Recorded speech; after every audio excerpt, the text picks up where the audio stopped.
Hi, good evening, everybody, and thank you for joining us tonight.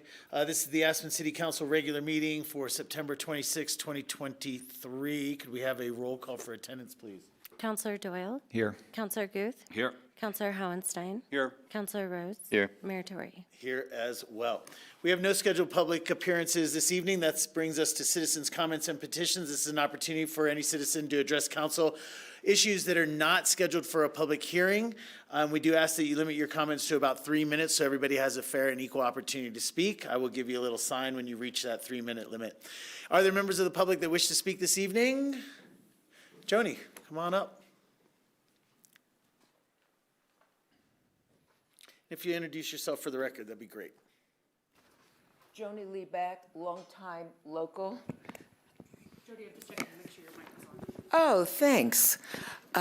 Let me start with, I'm grateful to all of you for doing the work you do. So even though I may growl, I appreciate you. I invite you to the meeting tomorrow because I think it's on the fire preparedness. And I went to the fire station and I didn't see many of you here. And I'm upset about that as well as the 15-mile limit. But basically, I think you're focusing on too many parochial things with good intentions, like Lahana. They had good intentions, the local people, but they didn't stop the incineration. And I want to make sure you're there tomorrow, even if you have to cancel, because it's not about individual preparedness. At that meeting, which you may have missed, they said that we should go to the parking lot and to Wagner Park and to the parks if there's a fire, because we're not going to get out with cars. So basically, then the smoke would get you. Now, what I've studied, and I've studied this a lot, so I'll talk tomorrow, but we need 50 Chinook helicopters and we need alternative plans because General Honore said that the U.S. government can get anywhere in 20 minutes, anywhere in the world. So we have to head this fire thing off in the pass. Number one, so I invite you. The 15-mile rule, I personally feel that we're trying to just take the cars away. I'm 76 years old. I have a disability. When we tried to take away 44 spots, you don't have enough spots for us already. And you're making it very hard for us. When I go to the hospital, I have to plan an hour ahead because sometimes the traffic is past the Hotel Jerome. And if I wanted to live in a gated community, I would live in Star Wars. So number one, people should be courteous. There should be signs that say share the road. Mother with a baby on her back or something. You have to share the road with the cars and with the pedestrians and the bikers. Each group wants to take over. They got to share. Make the signs funny like other cities do. It gets your attention. It changes. But be that as it may, 15 miles is too. It would take so long to get anywhere. And you may have your business here and you may live here, but those of us that have to go to doctors down valley or whatever, it's very, very hard. So I appreciate you put some of the parking up back in, but I don't want anything surreptitious, you know, and it's like we just keep trying to make it a no-car city, and you've got if you want to do a study, find out how many of us are older, how many are disabled. And how many of us want to take the bus, who've had frostbite being young and stupid at 20 below zero skiing Vermont and ended up moving here.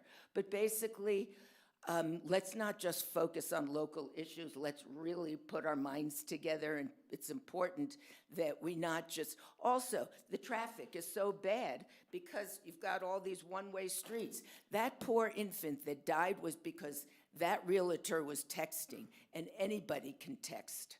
So we haven't had a child die here in years and years and years. And to me, that was an excuse to just tighten the parking problem and making it 15, if people on the West End want to lobby because they can afford a lawyer, don't just listen to them. There are other people who really don't want to be crawling at 15 miles an hour, take an hour and a half to get to the hospital. So thank you. I think, am I 3 minutes up, or do I have any They more? sure are. Thank Thanks you a lot, for Joni. listening to me. I'm not barking and growling at you personally or individually.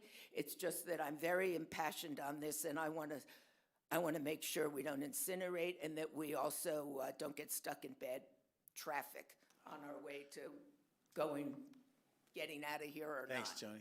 Thanks so much. Other members of the public comment this evening? John, would you like to come up? I'm usually more diplomatic, sorry. You are? Yeah. Thanks very much for giving me this opportunity to address certain issues. This is going to be regarding some pictures that I sent to all of you regarding the Park Avenue project. It's not that important that those pictures be displayed here because the concepts are relatively straightforward that I'm going to present to you. And as I know, there was a vote already taken, and I think the vote was 3-2 to go ahead with some type of project on Park Avenue, and that's what I'm going to address. Do you mind just stating your name for the record, please? Of course, John Prunskis. Thank you. So why am I here? Do I have any knowledge, or is this in my wheelhouse of knowledge, where I could actually make a comment that would be meaningful and have basis? The answer is yes. My wife and I had a second business behind our principal business, which was development of single-family homes in multiple ski areas in the United States in the Rocky Mountains. So when I speak to you, it's not just because I'm a homeowner affected, it's because I've been involved with these issues for decades. The questions I raised months ago, and I had the opportunity to speak before 3 of you when the prior city council, have largely gone unanswered. And that's somewhat troubling to me. There was encouragement for the city council, for me and my neighbors to work with the staff of the city to try to get to some type of reasonable or well thought out decisions, and those regrettably have not been made. And I wasn't at the meeting where you guys took a vote on it, and obviously it's my responsibility to know when those meetings are. However, I'd like to temper that a little bit because since I was encouraged to work with the city staff, I would have imagined that they would have said, hey, there's a vote coming up, we're going to be presenting our side, and we might have still some differences. Would you be able to present yours? I was not given that opportunity, and that's why, as I said, I'm not putting it all on them. I feel as a citizen it's my responsibility that there's an issue that is important to me. I need to know what's on your docket. So the now let's go to the pictures that you saw. A couple of them were of sidewalks, and it might be hard east and west orientation for those of you who aren't familiar. But the general question is, why is this project going forward? And I've heard various things. I've heard that it's an issue regarding pedestrian safety, although I have not been informed that there's ever been an issue with pedestrian safety. I've been informed that it's an issue of water drainage and that sewers need to be put in. And so along those lines, about 35% of a sidewalk is already in place. And it's not clear to me why the middle part isn't completed or why there's an objection to that. So I respectfully request that be looked into. Somewhere in the past, before I've been in Aspen since, on and off since 1975, but I acquired this property about 3 years ago.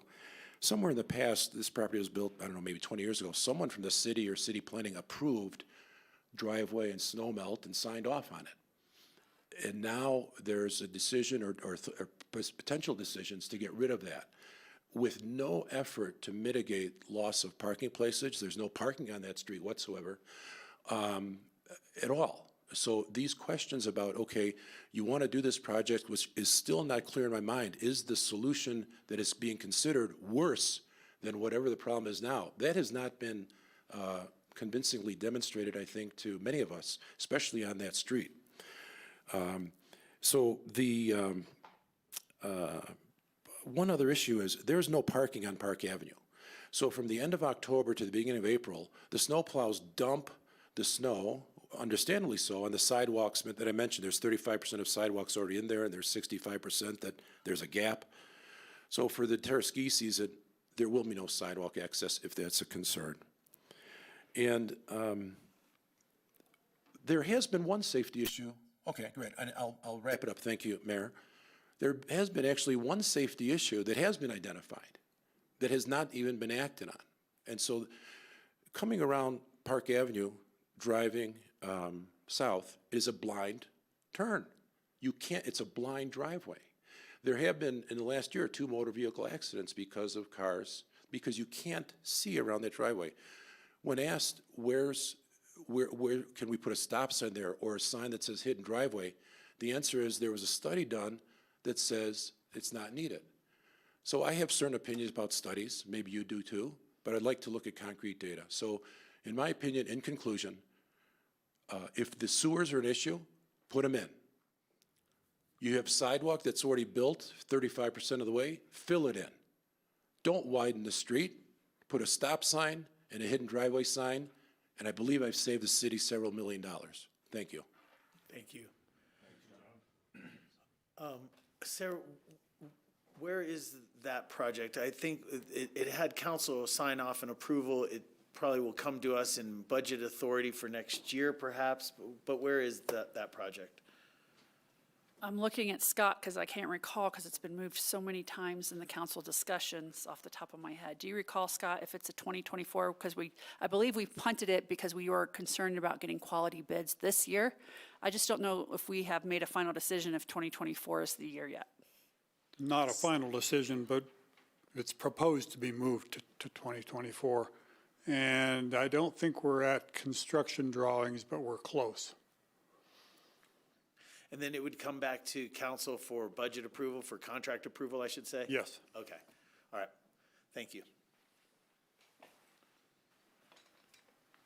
Come on up.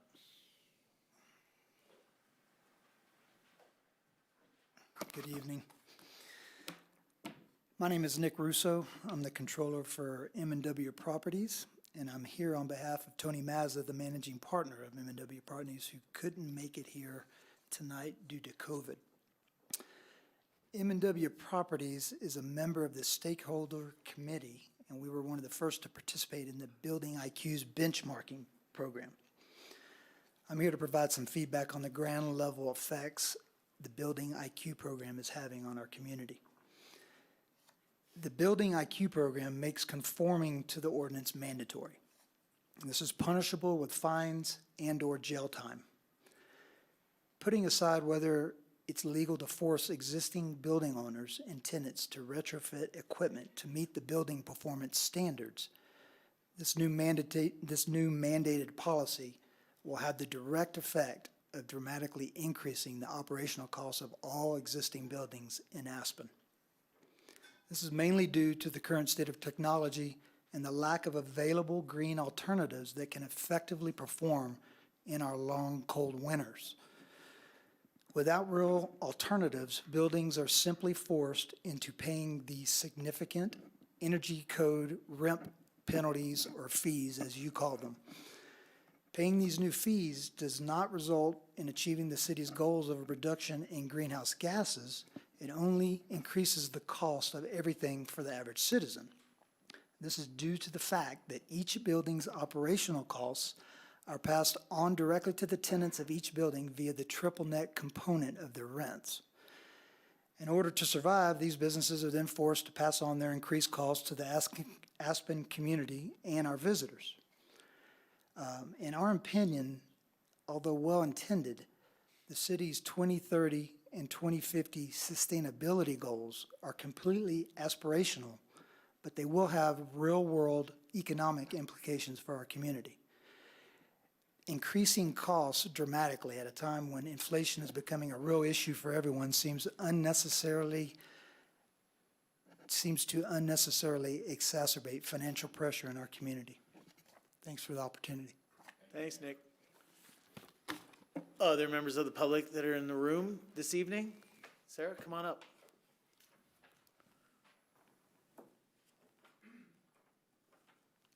Good evening. Remember him?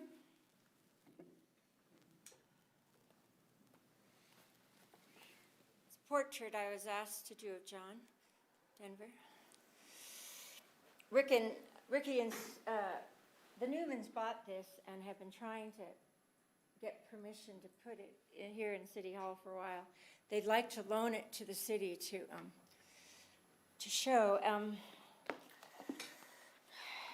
You said I had a little extra last time, Tori, because I sang, but I'm timing myself. Okay, thank you. Thank you so much. I too want to thank you all for being here at work this evening and being our council. I'm here to ask you to protect the one and only John Denver Sanctuary on planet Earth. Again, I came in last year and I'm asking again. Okay, I'm starting, and I'm Native American, and I'm finally doing what we're supposed to do, and I'm starting this request with a prayer. It's a Navajo prayer, and the Navajo are from this area. My tribe is from the Northeast, but I'm starting the timer. Okay, this is the prayer. It's to John. Reared within the mountains, spirit of the mountains, young man, chieftain, I have made your sacrifice. I have prepared this smoke for you. My feet thou restore for me. My legs thou restore for me. My mind thou restores for me. My voice thou restores for me. Restore all for me in beauty. Make beautiful all that is before me. Make beautiful all that is behind me. It is done in beauty. It is done only in beauty, sir. Only in beauty. I think I'll stand. So that's for you, John. Okay, this is really hard. I've been here over the years. Sarah A+, I've been here 44 and a half years, and I have singularly protected that river and that park over the years.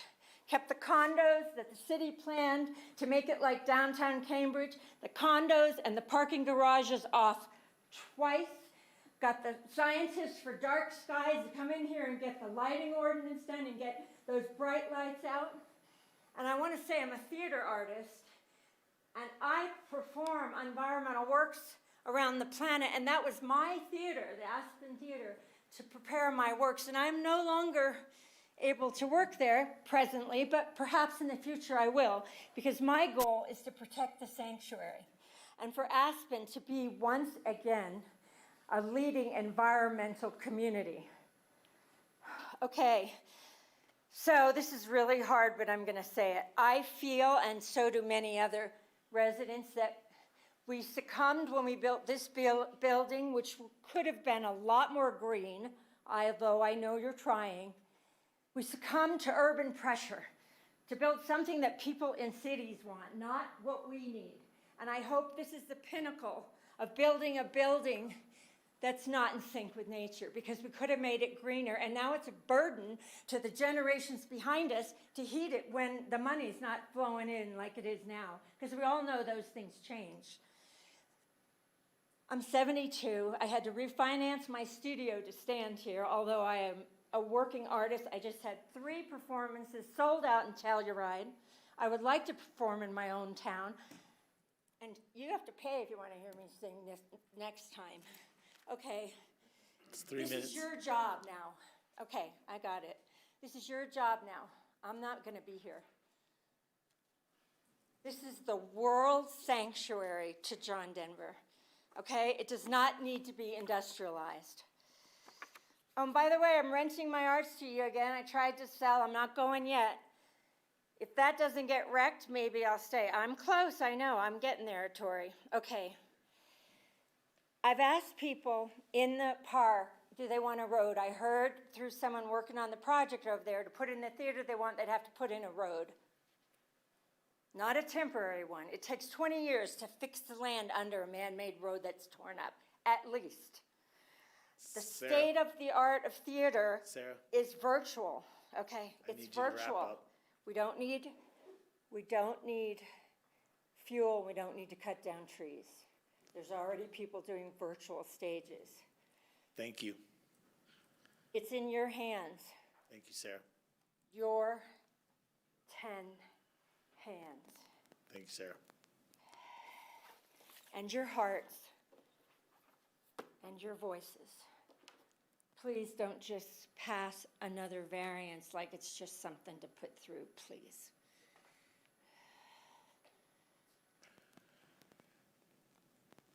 Other members of the public for public comment this evening?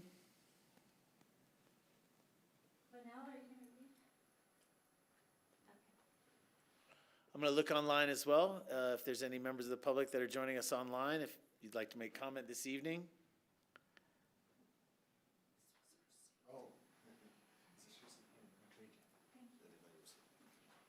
Not seeing any, we'll bring it back to council table. Council members,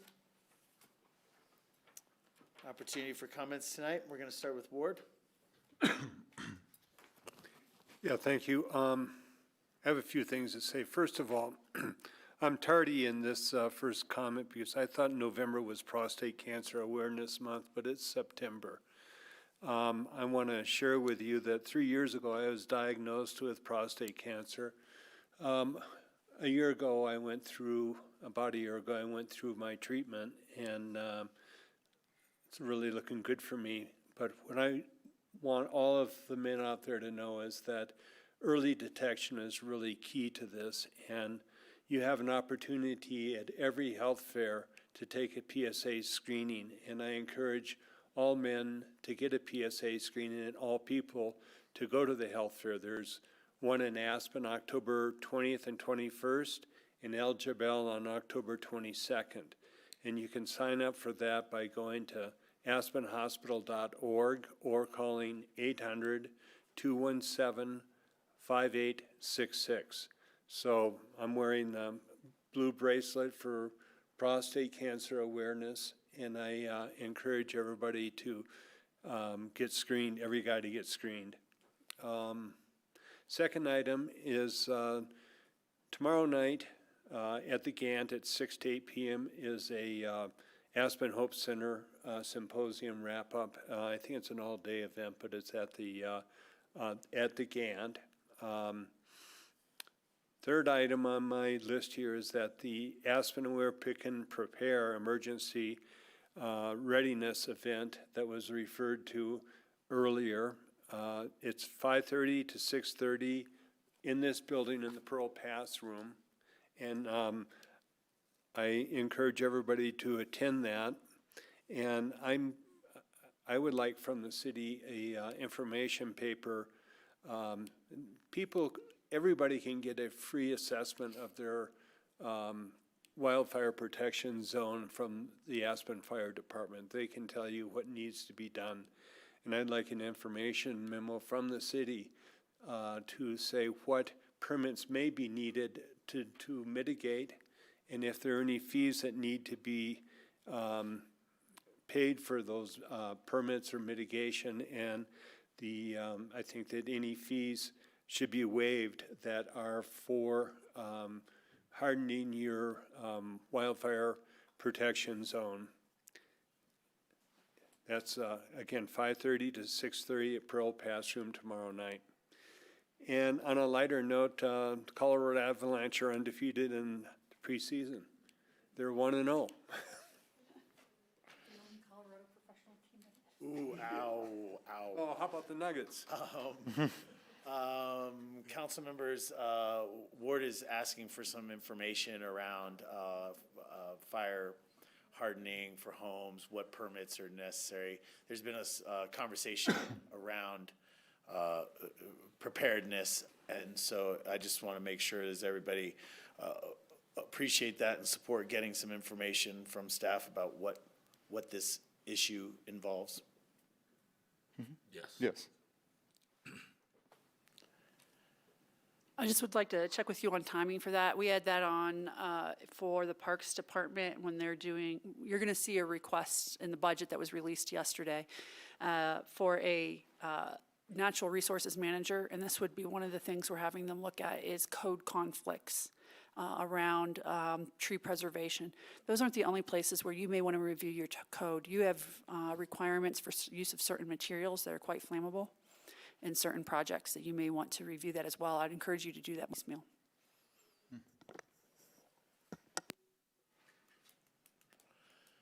that brings up, you brought up wood shingles. Yeah, on historic properties, requirement to use wood shingles, which I think is what Sarah's referring to, so. So I'm supportive of Sarah's proposed approach to come back holistically on that, but I do think it's critical, and I had it on my comments today to touch on both those things. Thank you. Sounds good. John, comments this evening? Yeah, two things. I just wanted to give the Aspen Rugby Football Club a shout out. Another successful Rugger Fest took place a couple weekends ago, and the gents prevailed. And I just want to point out that they've been doing this for 55 years, and they bring a lot of visitors to Aspen who spend a substantial amount of money. And then secondly, I want to touch on the fact that the Mississippi River is at not all-time low levels, but severely low levels that is affecting the ability to transport grain to and from ports. And this is going to have an impact on food prices. That's it. Thank you. Sam? Yeah, thank you. I just wanted to note that Michola is leaving, so we're losing another one in our downtown core that's a fan favorite. And it's an ever-changing downtown core, especially in the private sector, and that's how it goes. And we do the best we can up here as far as trying to put the guardrails in place to have locally serving businesses. But at the same time, we focus on the things we can control. And October 4th, from 4 to 7 p.m. at the Old Armory, is probably the last time to be in there, I've been told, before it's going to be renovated. And it'd be wonderful to see as many people there to talk about what's going to go in there. And it's going to be community serving, so I look forward to that. And that's one of the things that we can do to build community here. So please show up for that if you can, October 4th, 4 p.m. Thanks, Sam. Bill? Thanks. Furthering the conversation on fire awareness and wildfire prevention, we had a joint meeting with the Board of County Commissioners last week. And what became even more obvious to me was that we as a city are behind on our wildfire preparedness. Two things were mentioned today that I would like to make progress on. One is ensuring that there is no disincentive to remove fuels within 5 feet of structures, which there currently is. There's large mitigation fees to remove trees, no exemption for wildfire prevention reasons. And also, in historic projects, there's a requirement to use wood roofs. And this is, scary both from a wildfire standpoint and also the fact that you can no longer get insurance on houses with wood roofs in Aspen. It's becoming almost impossible. I'd also request that the city present some information, the staff present some information on the city having its own emergency manager. I think that there are some very specific situations that we should be looking at as a city, and given that we are the hub of population, especially at concentrated periods of the year, I think that we may want to consider that. I don't know if there's others who are interested in exploring that too, but I do not believe we currently have that position. Emergency manager? Emergency manager. Do you want information from the city manager's office on that? I would like that, yes. I mean, that sounds like a conversation that you can have with Bill. I don't know that anybody else is interested in pursuing a emergency manager at this time, but maybe there's conversation that Bill could get some info from you. Sure. Emergency management training is scheduled for Bill in October. We just need to choose a date, and that includes a shared effort between the sheriff's office and the police department and my office for you to have an understanding of what the ecosystem is, as well as some training we're going to ask you to take as an elected official to help you understand of what the National Incident Management System is. And some of the things I'd like you to be maybe more specific about, because there's things in state code about who's responsible for them that we want to be sure that we still comply with. And whether it's a manager or whether it's assisting, amplifying the messaging from another entity is probably a great area for conversation too. Thanks. Yeah, just to further that, my big concern is to make sure that we as a community and our visitors to this community are prepared to deal with emergencies if and when they happen. That's my concern there. Secondly, last week, the lumberyard entitlements were approved.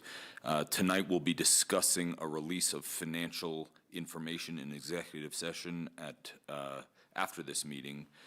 I just want to know that I want the community to know that I'm super supportive of releasing financial information about how this project is proposed to be paid for, specifically in scenarios in which the city is not acting as the developer. So I will be advocating for that release. Thanks. Thanks, Bill. My comments this evening, hopefully brief. Some others have mentioned some of the items that I wanted to bring up. The Aspen Hope Center, just for clarification, there is both a full day and an evening seminar. So there is both 9 to 5 all day, and then there is a 6 to 8 summary, as Ward was saying.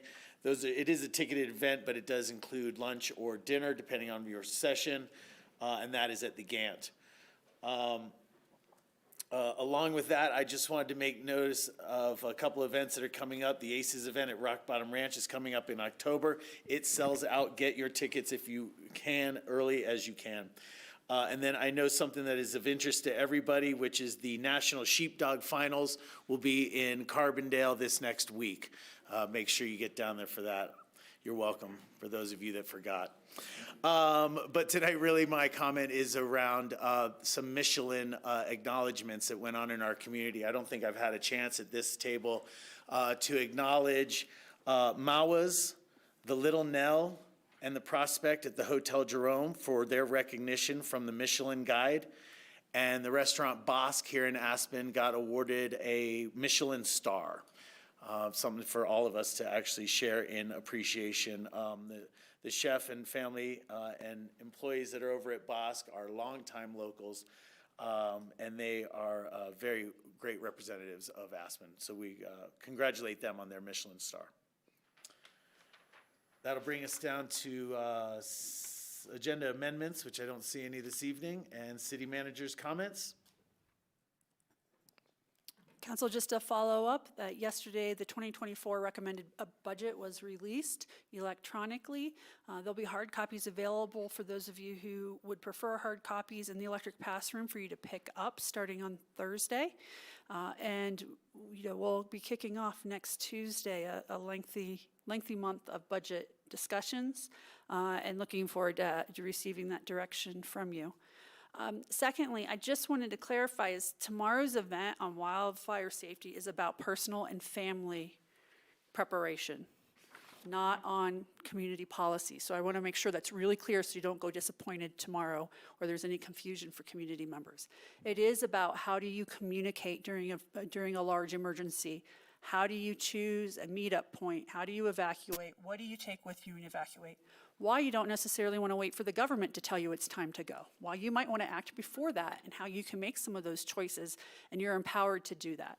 So that is really what tomorrow's conversation is focused on over here at Pearl Pass from our friends at the Sheriff's Office and Police Department, so that it is an all emergency preparedness conversation, not just wildland fire. Thank you. Thank you, Sarah. Board reports this evening. Any board updates? Sam? I thought the biggest one was the one in the news as far as RAFTA and the increased pay to start at $30 an hour. That was a significant jump. So that was what I took from that meeting mostly. Thank you. I'll just pick up there. Yeah, along with that pay increase is the necessity for it, which is because RAFTA is having a driver shortage as we head into the winter. Today's newspaper contains some information about updated fall schedules. Make sure that you are aware, if you're a bus rider here in the city of Aspen, there are some minor changes to some of the routes that we run. Make sure you are aware of those. Most notably, I think, is like abbreviated service on Sundays and a little less late night service. Other than that, it's pretty much intact here, but throughout the valley, there will be changes that are programmed for the winter. This morning, I attended our APCHA meeting with the chamber, and today's presentation was actually Pete Rice. shared our parking and mobility studies and planning that we are embarking upon. And then I wanted to just make a quick mention that myself and John actually attended a clean mobility forum last week. While not a board responsibility, we both attended. I spoke on a brief panel at the end of it. It was sponsored by Clear. And it was a conversation, a regional conversation around as clean transit and mobility as we can get to. And I think that is my board reports for this evening. John, I'll go to my left. That's all I got. Three Rivers Clean Mobility Summit. It was pretty informative, all-day affair.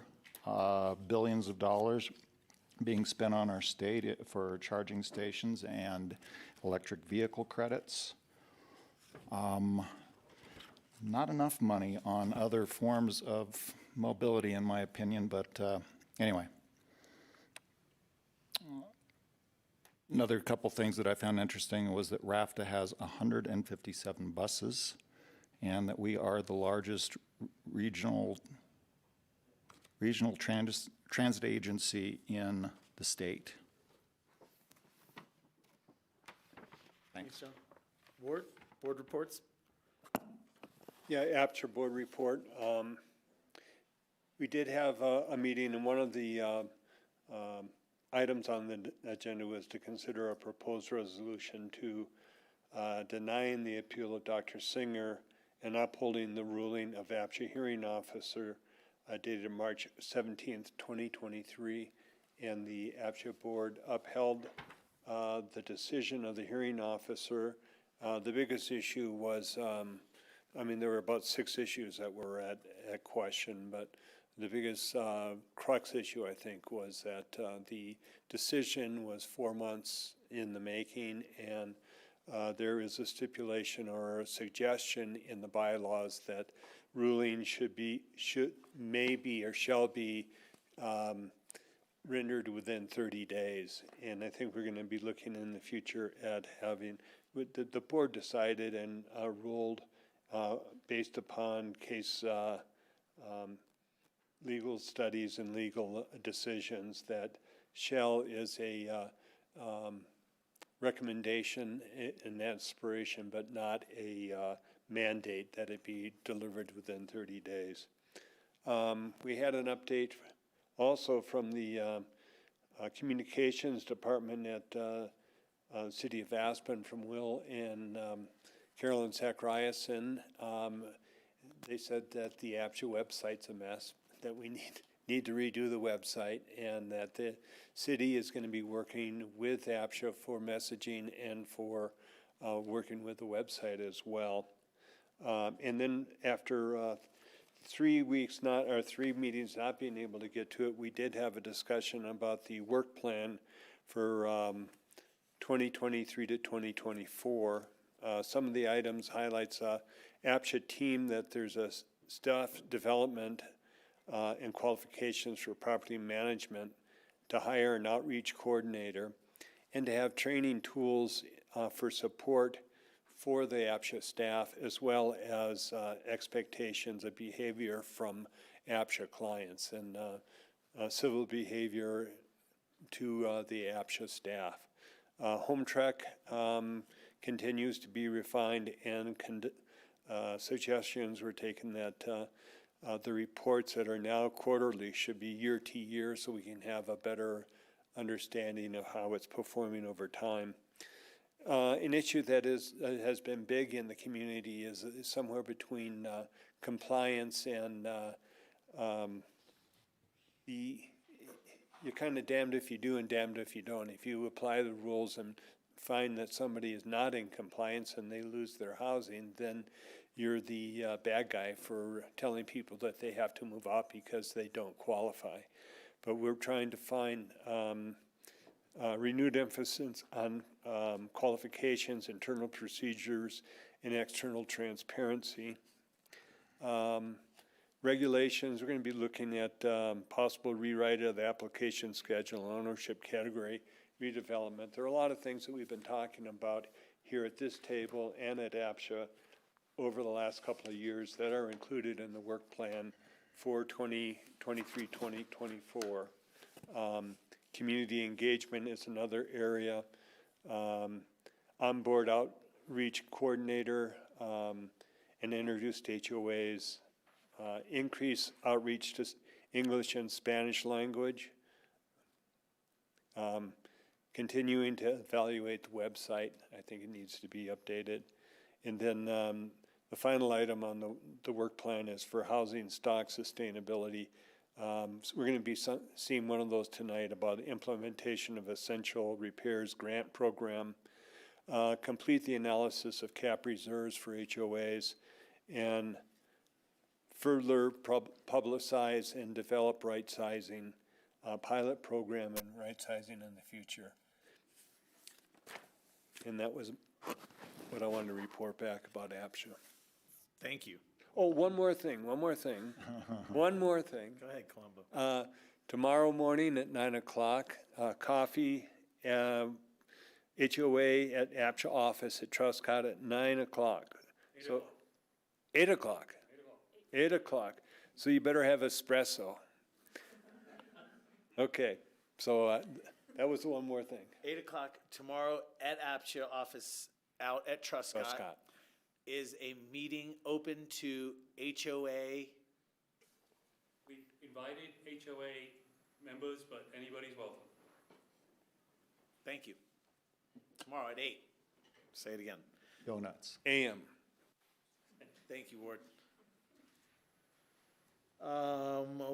With that, we'll move down to our consent calendar this evening. The consent calendar is resolution number 135, the APCHA Essential Home Repairs Pilot Program. Grant program. The resolution number 136, the revised supplemental agreement between MEAN, that's the energy provider out of Nebraska. Resolution number 137, same. Resolution number 138, extending hosting and licensing services for city's ERP system. Resolution number 139, contract for milling and paving on Chatfield Trail. Resolution number 140, council consent and support the application to the DOLA for a Strong Communities Planning Grant Program. Resolution number 142, Proposition 123, Local Government Commitment. And the minutes of August 8th. Are there any items that councilors wish to pull for further discussion? 140 and 142, please. Thank you. 135. 135, 140, and 142. And 139. There you go. One question, sorry. All right. You good? Okay. So much for consent. Really quick. Let's start with resolution 135, please, the APCHA Essential Home Repairs Pilot Grant Program.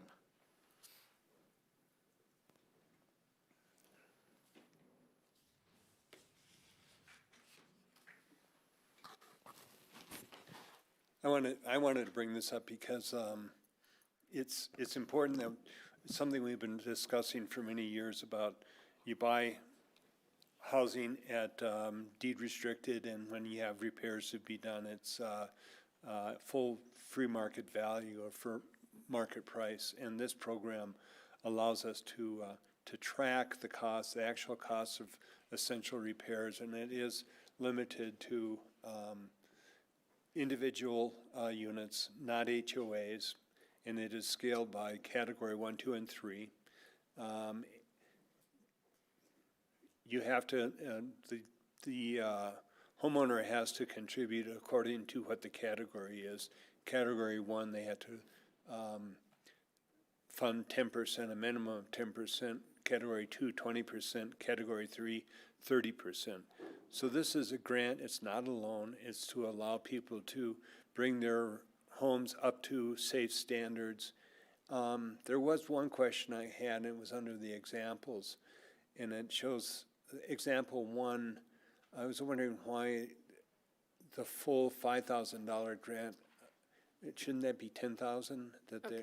Yeah, you're correct. It's because originally it was $5,000 grants, but then both the BOCC and council decided to double the amount of funding into the program. So in that example, it would be the full $10,000. Sorry about that. Okay, so the amount of the grant is decreased by the amount that the homeowner has to contribute. It's a maximum of $10,000, and the reason I wanted to pull this is just to make the community aware more than anything of a program that's in the works to help people get their units up to standards. Maximum of $10,000 per applicant, and that it will be administered by APCHA. Yep. And there's different priority levels, and if all the money's handed out, then APCHA will decide who gets it based upon what the need is of those units. So I will be certainly supporting this, but I wanted to bring it up for the public to be aware of it. Bill? I'm generally supportive of this for a couple of reasons. One is I think you very intelligently put in the stipulation that if the owner's property's deed restriction is not the current APCHA deed restriction, the owner must sign a new deed restriction. And I think that that is a great stipulation and something that the community will gain value from in exchange for this money. But secondly, and perhaps more importantly, I hope that this, as a relatively small experiment, helps us to develop long-term policy to solve a major issue, which is there's a fundamental reason why owners of workforce housing in our community are not taking care of their property to the levels that we expect them to, and the levels that are going to help those properties remain an asset for the community in the long term. And that problem has not been addressed, and it's becoming exaggerated and will become worse as time goes on. So I hope that this is a step in the direction of improving upon that condition and developing some solutions for it. I think the plan is very much to use this to gather information on what some of the major problems are, why people can't do it for themselves, and hopefully gain much better understanding of what the problem is to the view to managing it. I think that's exactly what we're trying to do. Great, thanks. Thank you, guys. I think this is more asking you up for public awareness and so that people know what we're doing in this area. The only thing that I would tag on to it perhaps is that, this is the individual owner pilot program, the greater conversation around HOAs and maintenance of rental properties and the like is a separate conversation, but it is also going on. So thank you guys so much. Thank you. That brings us to 139. This is the contract for milling and paving.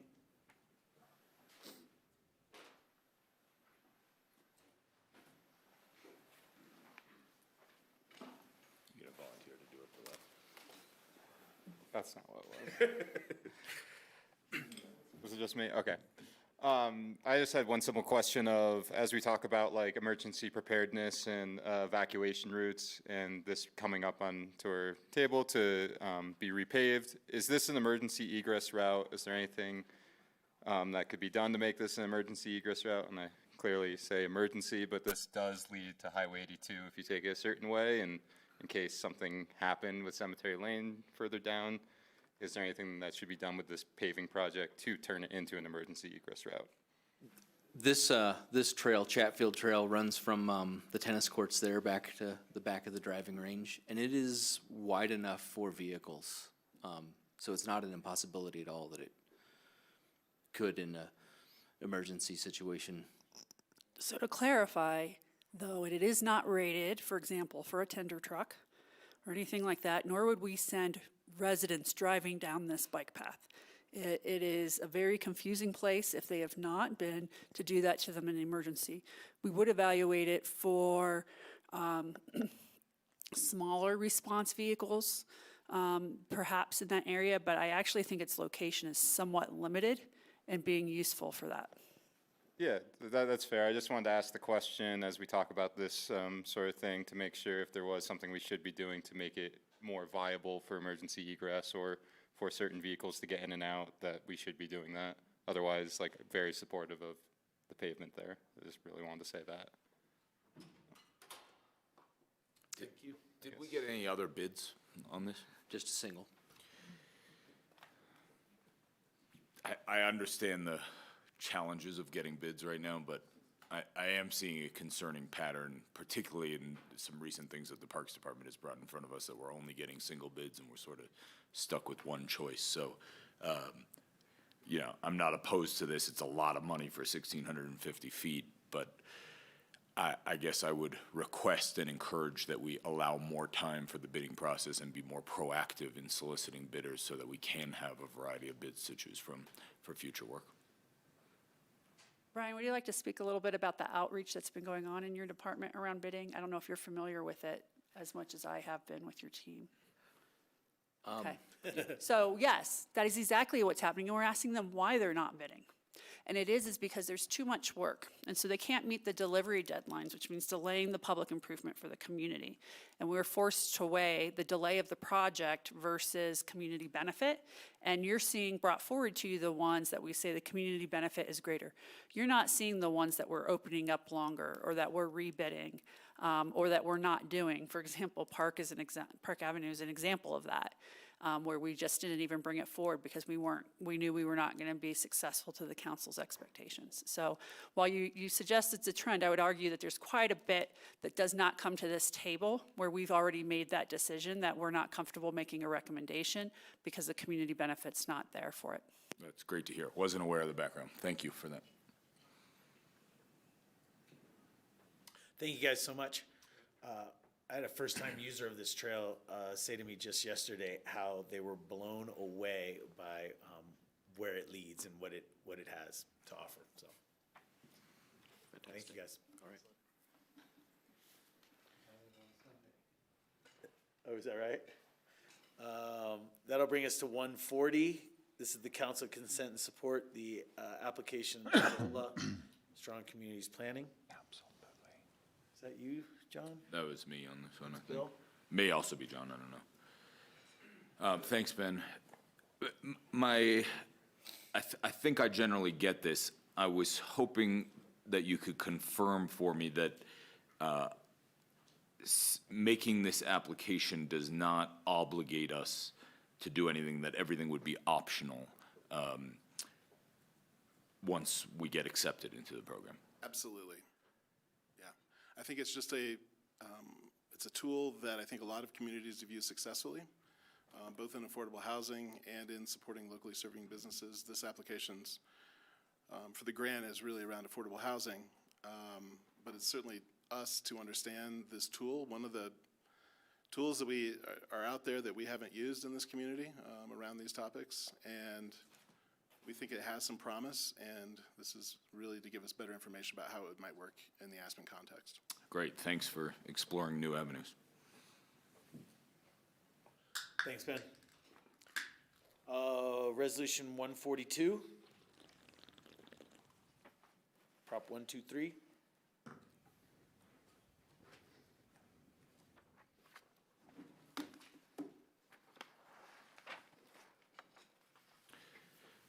Jen, on the top of page 2 in the second paragraph, you wrote, in order for units to fulfill Aspen's 3-year 48-unit commitment, ...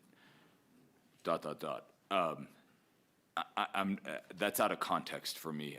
I don't understand what kind of commitment we have. Does participating in this lock us into some kind of commitment? What does that refer to? So the commitment is increasing affordable housing 3% each year for this next 3-year cycle. And that 48-unit commitment is the totality of what we would think for those 3 years. And I thought your question might be related to the AMI limits. And there is an opportunity for some programs to increase that area median income threshold for qualifying units. So, for example, the lumberyard units could qualify for these because there could be a building permit issued in this 3-year cycle. Okay, so could you talk further for me, please, Jen, on if we sign up for Prop 123, which I think has a lot of great benefits, potential benefits in it for the city of Aspen, but if we agree to sign up for this now, what specifically are we agreeing to do that we're going to have ongoing commitments on? To try to increase the number of affordable housing by that 48 units in the next 3 years. And does that mean development of new units? What does that mean, increase? It could be development of new units, it could be conversion of market rate units to affordable housing. And it doesn't necessarily have to be the city of Aspen, but in the jurisdiction. For example, a nonprofit that did that same work and deed restricted a unit, that could count toward that commitment. Thanks. And the ramifications of not meeting that commitment are we would not be eligible for future funding out of this program for a certain period of time? Is that correct? Yep. And there's not a clawback provision for grant funds that would come from the Proposition 123 dollars. Okay, and you said it was 3% per annum increase in the number of affordable housing units, right? And is that based on the total number of dwelling units or based on population? 3% of what? It requires the city to pick the baseline, and what we have included here, there's some criteria that's in the enacting legislation of what can count for that, and we're using the American Community Survey and the area median income for Pickett County. So there's a whole chart of choices that you can make, but they're limited by what's allowed in the ballot language, essentially. So it's based on, units that are calculated based on the American Community Survey information from the census and using the area median income for Pickett County. So it's quite complicated. I spent an hour on the phone with a number of jurisdictions today, and there are jurisdictions that might want to use a neighboring county's area median income and make a justification for that. We're looking at the straight line information that the Department of Local Affairs has provided. So it's not based on how many affordable housing units that we have in our system, Okay, the way that we count it. I don't understand what it's based on.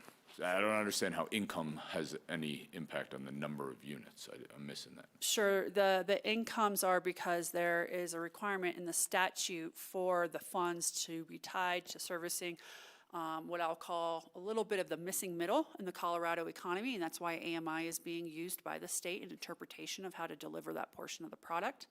The way that DOLA, after receiving feedback that most communities in the state were not willing or able to participate with the way that the rules were initially presented, came back essentially with a menu of options about how you calculate that baseline so that a community could make local choice on how the baseline is determined.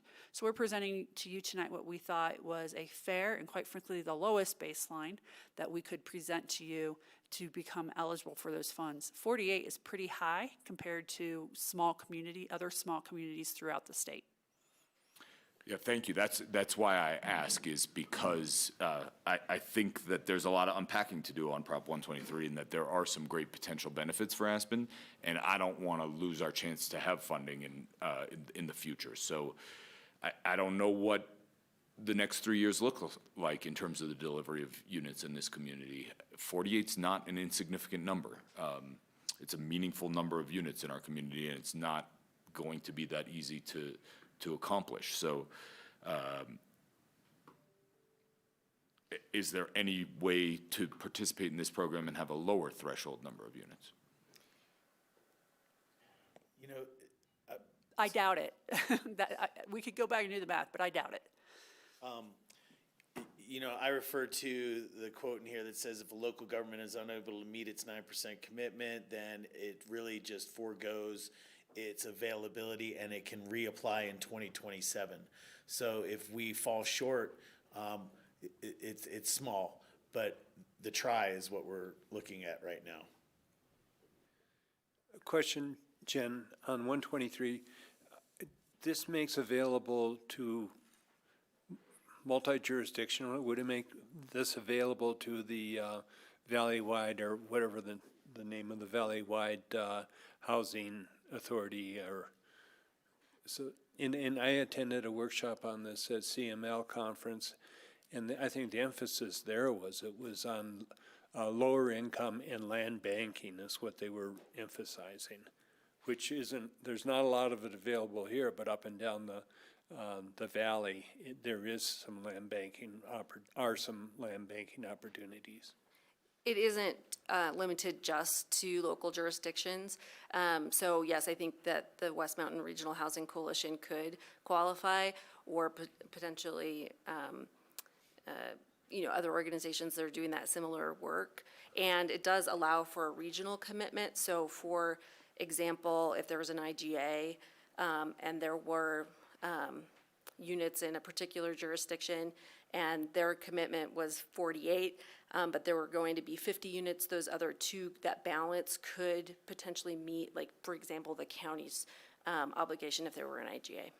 Yeah, and then just again, to emphasize what's in the memo on page 88, that conversions from market rate units to deed restriction units can count towards the overall commitment. And our baseline's 512 units. That's right. Thank you. Any questions? No, I think I'm good, thanks. Thank you, Jen. Thank you. With that, I think I can entertain a motion. I'll make a motion to approve the consent calendar. Second. We have a motion and a second. Any further discussion? Can we have a roll call vote for the consent calendar, please? Counselor Doyle? Yes. Counselor Guth? Yes. Counselor Howenstein? Yes. Counselor Rose? Yes. Mayor Tory? Yes. Just want to see the exodus. Yes, thank you guys so much for being here. Pete, thanks for your words. Oh, I thought it'd be more. Oh, there's a couple more. Yes, good job. Thank you. That brings us to notice of call-ups. First one I have on our agenda is 333 East Durant Avenue, known as the Mountain Chalet Lodge, commercial design review. Mr. Mayor, for the record, Ben Anderson with Community Development. Is it okay if I share my screen? Please.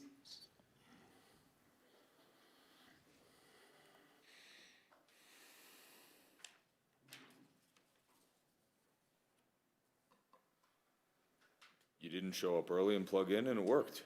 Fine. That'll learn me. The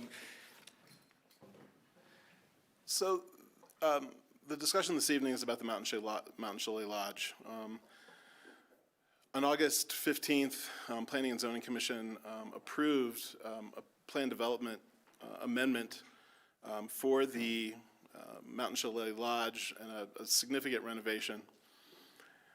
There were lots of reviews that were associated with that. It was a complicated review that took a lot of time to get there after a lot of work with the applicant team and city departments. I think it was a really great conversation with Planning and Zoning Commission, and I think the project is ultimately, as designed, going to be a success and a nice addition to the community for a property that's very highly visible and very important to a lot of folks in this town and a lot of visitors.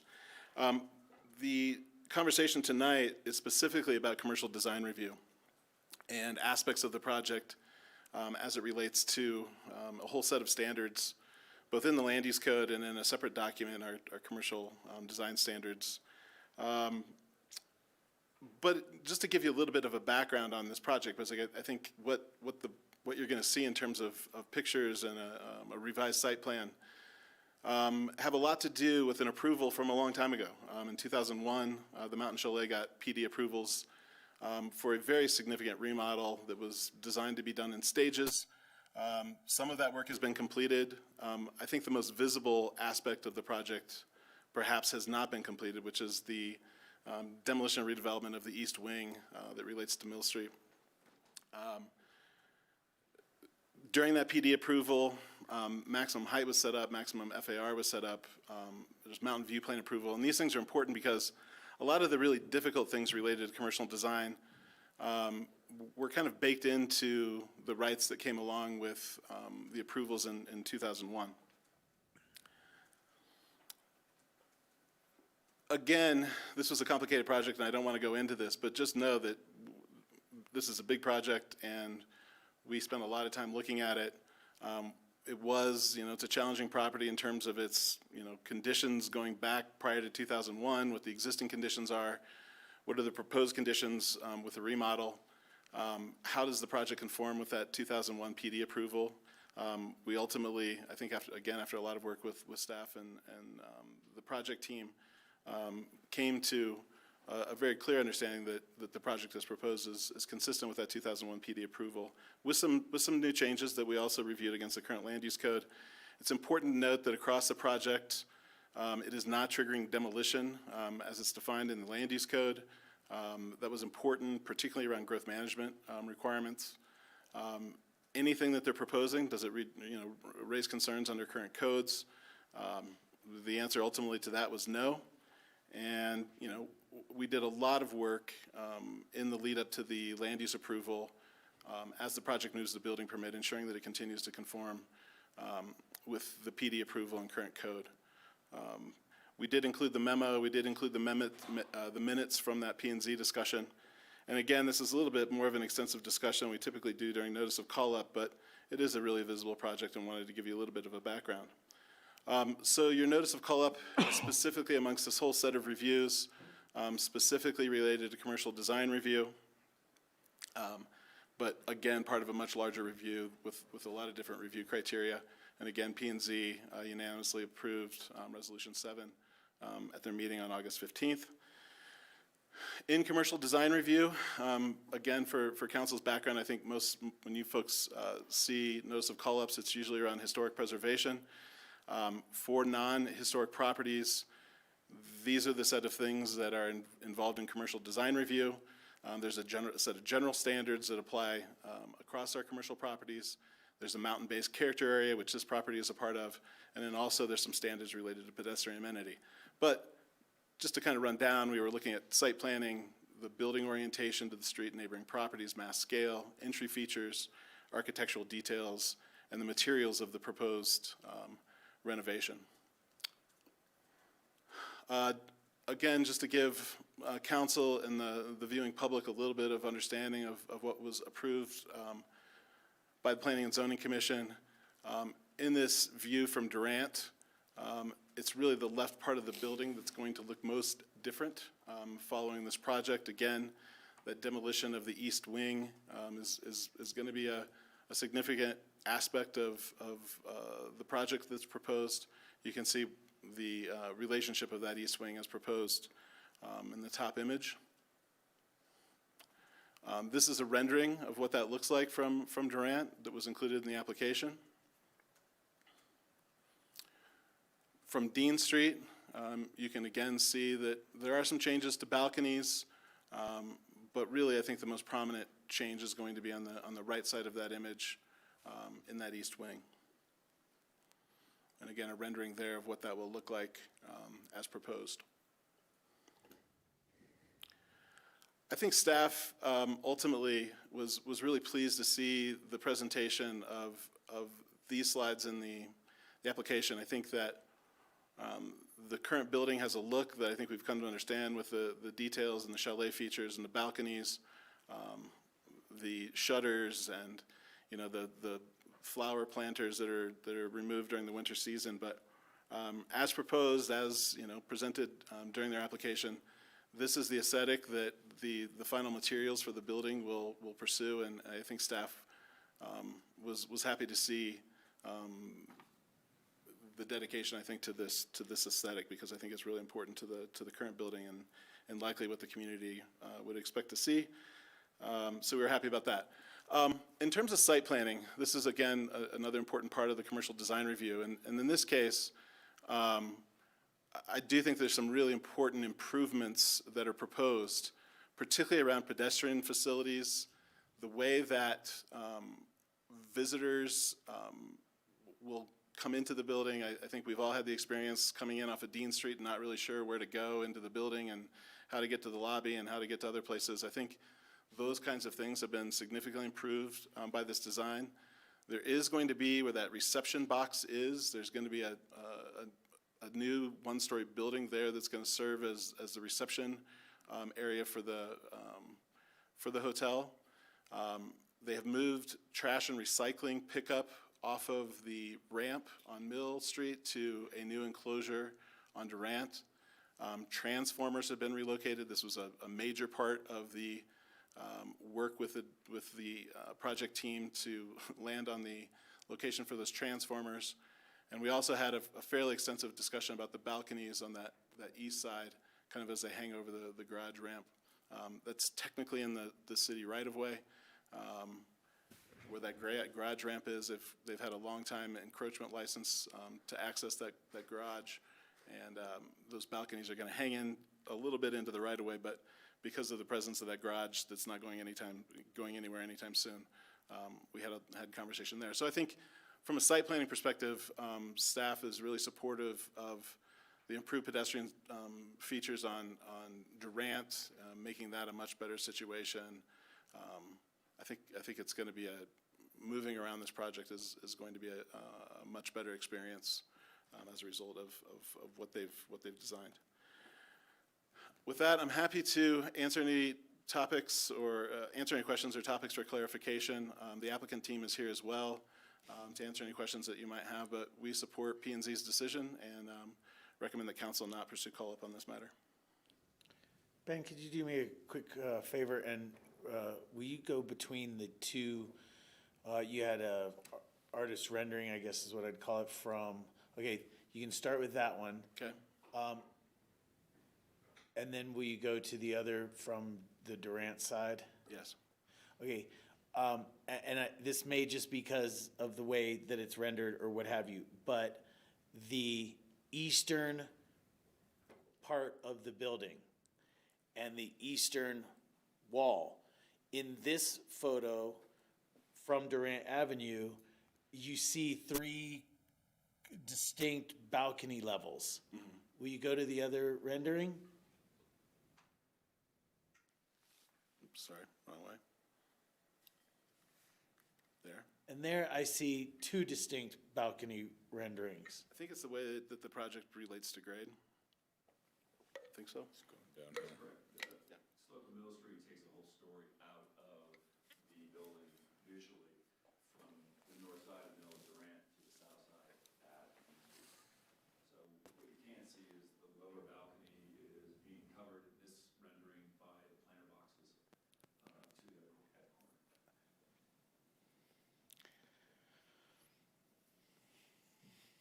That was my assumption, but just the way they are, it doesn't read like that, because on the Durant Street rendering,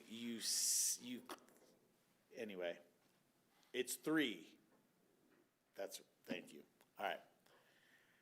All right, council members, any questions around this application? Remember, this is just notice of call-up. Oh, go ahead. Yeah, I have some comments. First of all, I applaud that 5 workforce housing units are going to be on site. And I will quote Mr. Benden from the August 15th P&Z meeting that they wish they could have more than the 5. Can they provide more than 5? I mean, if there are, you asked for more. All right. I think just to point this out, that, and I believe this is correct, that we're going to have a net loss of 5 or 8 hotbeds and the gain of 2 restaurants. Is that essentially it? I will say that this was a complicated topic, both for the applicant team and staff to navigate, and it required us to go back to what the building was prior to the 2001 PD, understand what was on site at the time.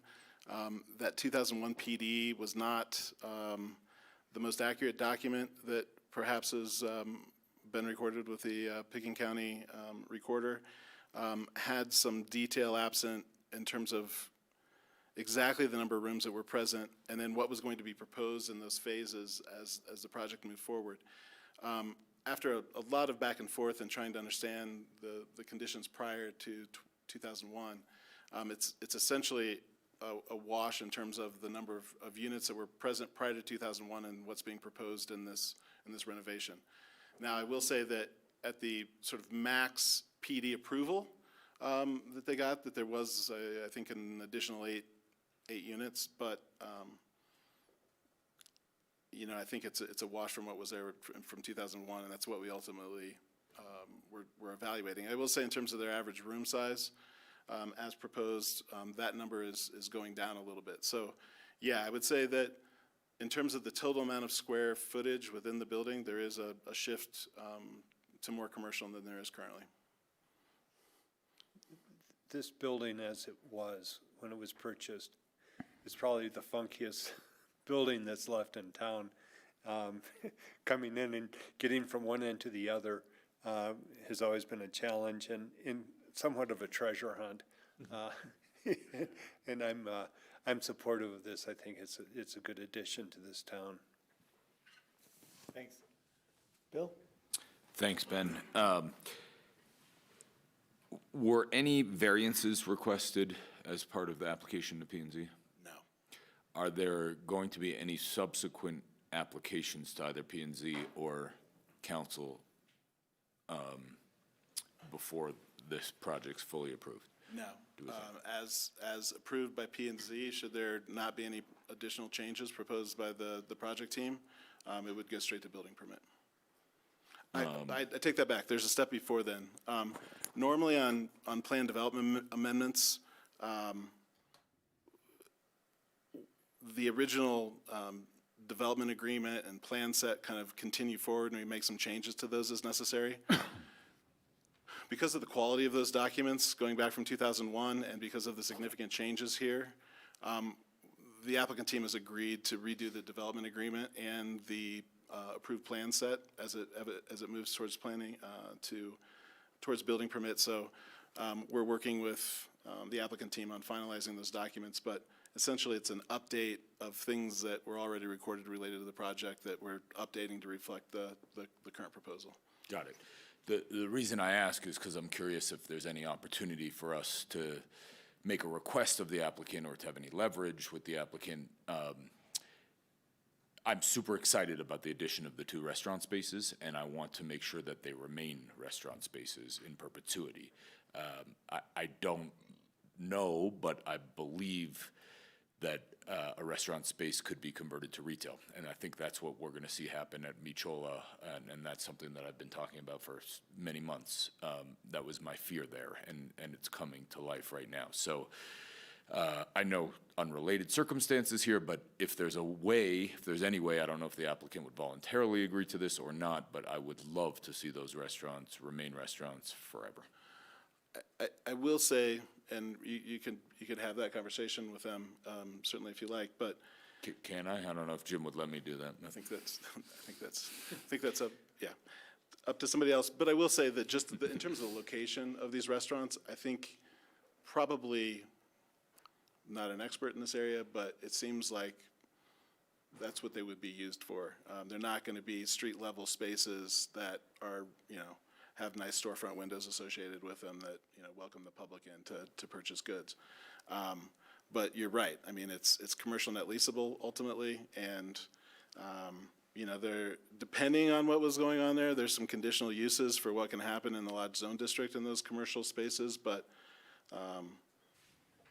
yeah, I mean, I think it's a fair question. Okay. Well, I don't think I can be the one to ask it directly, but if someone could of the applicant, I'd appreciate it. Okay. John?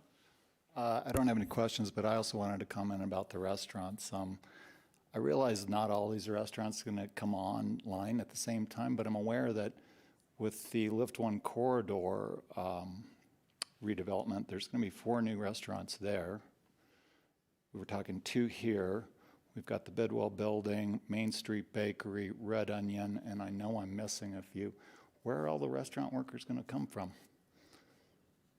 And where are we going to house them? That's all I've got. Thanks. The only questions that I have for you here are the rendering that you have. It shows it shows 2 cars. One is parked, not parked. My question would be, is there a change with the way that it interfaces with Durant Avenue? In the drawing plans that were shared, I think you even mentioned that the waste collection area was moving to a Durant fronting. There's a valet part, So the parking that's existing on Dean Street will remain. So there's a series of parallel spots on Dean Street. That's actually on the Mountain Chalets property, those parking spaces on Dean Street. The trash is proposed on Dean Street, just to the sort of the far west of the Mountain Chalet property. There are some, certainly some right-of-way improvements along the front edge there. And I'll be honest with you, I have not seen the parking configuration along there, paid much attention to it myself. But certainly there's going to be parking remaining there. And that was important, I think, for our engineering department as they were evaluating this. But exactly what that configuration is, I don't believe that there's a proposal for, I don't think for losses of space there. so to stay diagonal. I believe so. Okay. Yep, I'm gonna ask you to come on up. It sounds like we have two questions for you.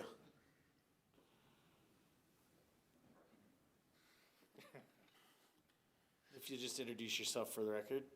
Chris Benden with Benden Adams for the applicant. Dave Ryback, local architect for the applicant.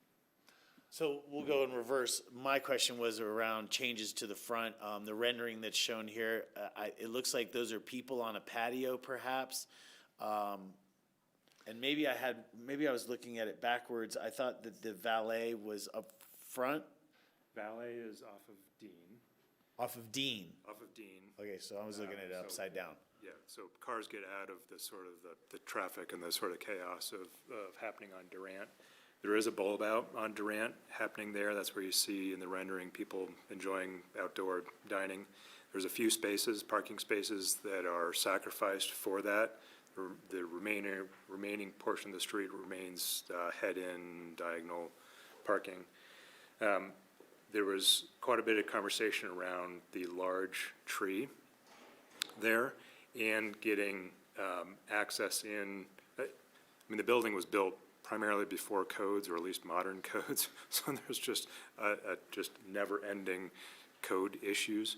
So to deal with kind of all the access and all the things that are happening on the front, and to provide for safer pedestrian crossing across Durant Street there, which can get a little sort of a little dicey, and to just improve the whole pedestrian approach to the facility. There is a bulb out there. So, and the plan is to leave the large tree? Yes. In our depiction here, it's kind of like a ghost tree there, so you can see through it? It'll be a real tree, not a ghost tree. John, did you have questions there? Yeah, how many parking places will be lost? You might, if you go to the plan, it's a few. I want to say 2, maybe 3.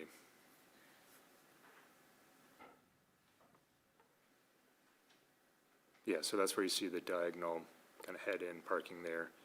That does go to the corner. I'm not sure how close to the corner it goes before it's cut off by the Pretty close. the signage. Yeah. And this was Very close. this was a two-pronged discussion with both the Parks Department and the Engineering Department to make sure we could maintain the tree, keep it healthy, get an accessible sidewalk around the tree, and then reduce the distance across the Durant Street intersection because of the safety of all the bus traffic there. No, as I recall, there's stairs that accommodate the tree currently Yes. Right. On the west side there are. on the sidewalk. And there are a couple places on Durant's side that are for people to check in and out. Correct, and those will go away. Those All right, dedicated. so the net loss of parking spaces is there a number? Street parking, I don't have that count, no. I'd be interested to know. I support the project. I'm just interested to know how many parking places we're losing. I will get that information to you. Thanks. Sorry, I just was reliving my ACRA meeting from this morning where parking was the topic. This would have played interestingly into it. The second question that we had for you was regarding the restaurant space. A voluntary commitment, if you will. I'm sure that would probably be non-binding, but The question is just about the intention to use them as restaurant spaces. Will they stay as restaurant spaces? Are they being designed to stay as restaurant spaces, et cetera? So the intent is fully to operate two public-facing restaurants in the building. The ownership team has quite a bit of experience in hospitality and in running restaurants. Certainly all the design in the back of house and all the stuff that comes along with the restaurants is part of the package. So it's not set up to be, switched to some other thing. It's also not an ideal location, as Ben mentioned, for retail, just to do on street frontage and so on. That doesn't necessarily mean it couldn't be converted to something else, and we're not in a position to offer any kind of long-term binding commitment. Certainly we can transmit the city's interest in maintaining restaurants here as well as in town, and the conversation that's been going on around sort of the kind of quasi-public space that we have and all enjoy. Thanks, Chris. If you wouldn't mind, I'd appreciate it. Thanks, Chris and Dave. Thank you. My final comments, this is happy and sad, right? When we update or we lose that kind of historic feel and character, it's always got, a bittersweet to it. But I will tell you, I'm looking forward to the sweet part. This could be just beautiful where it stands. The renderings, I think, pay great homage to its history. So I look forward to visiting one or both of the restaurants that are going to be coming there. I can tell you from the applicant team, they've spent quite a bit of time, as Ben mentioned, getting to understand the character of the building, going to Europe, looking at, example chalet kind of precedent studies, and that approach and that posture and perspective was important to the Melville family. This wasn't the highest dollar bid that they had received. They had probably a barrage of activity, but it was important to them to maintain that sort of legacy of the building and of the family's involvement. Craig Melville is still part of the ownership team, so that was an important factor in their decision-making and in the applicant's team direction to the architects and so on to maintain that character. Yeah, it's also apparent to me, this has taken years. It's been delayed a couple times, just as in my estimation, is just because looking for the right fit and the right project and the right way to proceed is how I've read it. So I'm appreciative at this point.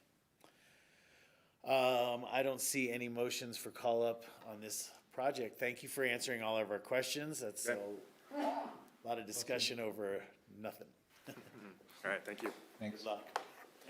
The next one is 420 West Francis. This is a minor development demolition. Again, this is just notice of call-up. Good evening. My name is Stuart Hayden, Historic Preservation Planner.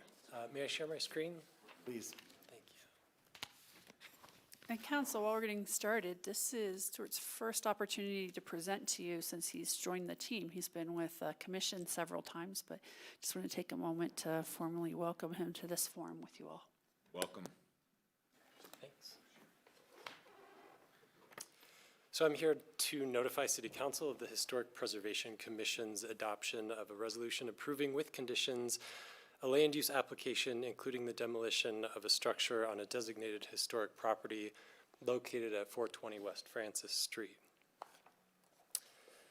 While the primary structure seen here on this 6,000 square foot parcel in the R6 zone district was constructed around 1886 and now includes a myriad of historic and non-historic additions, the two-story detached accessory dwelling unit with garage abutting the north property line was constructed a decade after the property's designation as a historic structure in 1987.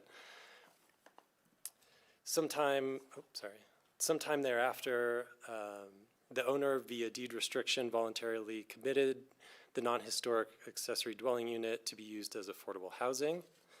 But because the removal of voluntary affordable housing does not require additional affordable housing mitigation, the Community Development Director issued a notice of approval to remove the deed restriction in February of this year.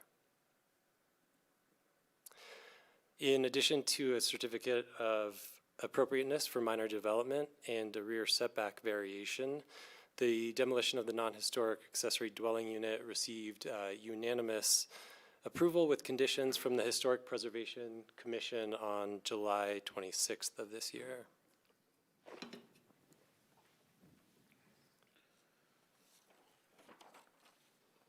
Pursuant to the standards for demolition enumerated in the Land Use Code, and an application for demolition must meet at least one of these 4 criteria.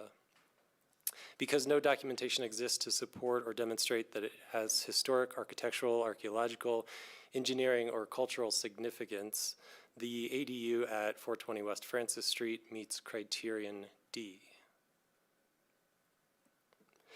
However, for approval to demolish, all of the following criteria must also be met, and is met in this instance. The ADU at 420 West Francis Street does not contribute to the significance of the parcel in which it is located. The loss of the building will not adversely affect the integrity of the historic designated properties, including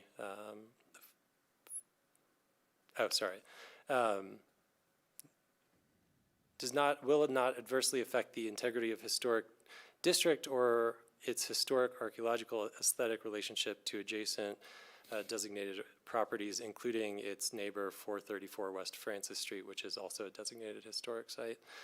And demolition of the ADU will be inconsequential to the historic preservation needs of the area. Finally, the demolition of this building satisfies Historic Preservation Design Guideline 10.2 insofar as a more recent addition that is not historically significant, such as the ADU at 420 West Francis Street, may be removed. Accordingly, staff recommends Aspen City Council uphold HPC's decision as reflected in HPC Resolution Number 10, Series of 2023, this evening. Thank you. Council members? Yep, Bill? No questions. I doubt this is even that relevant, but I do have a little bit of history with this property. I once made an offer on it or was in contract on it. I can't remember. It was quite some time ago. I don't think it has any impact on what I'm doing here tonight, but wanted to be transparent about that. Great. You want to vote no, huh? Any others? Board? Yeah, I was unclear on the garage setback from the alley.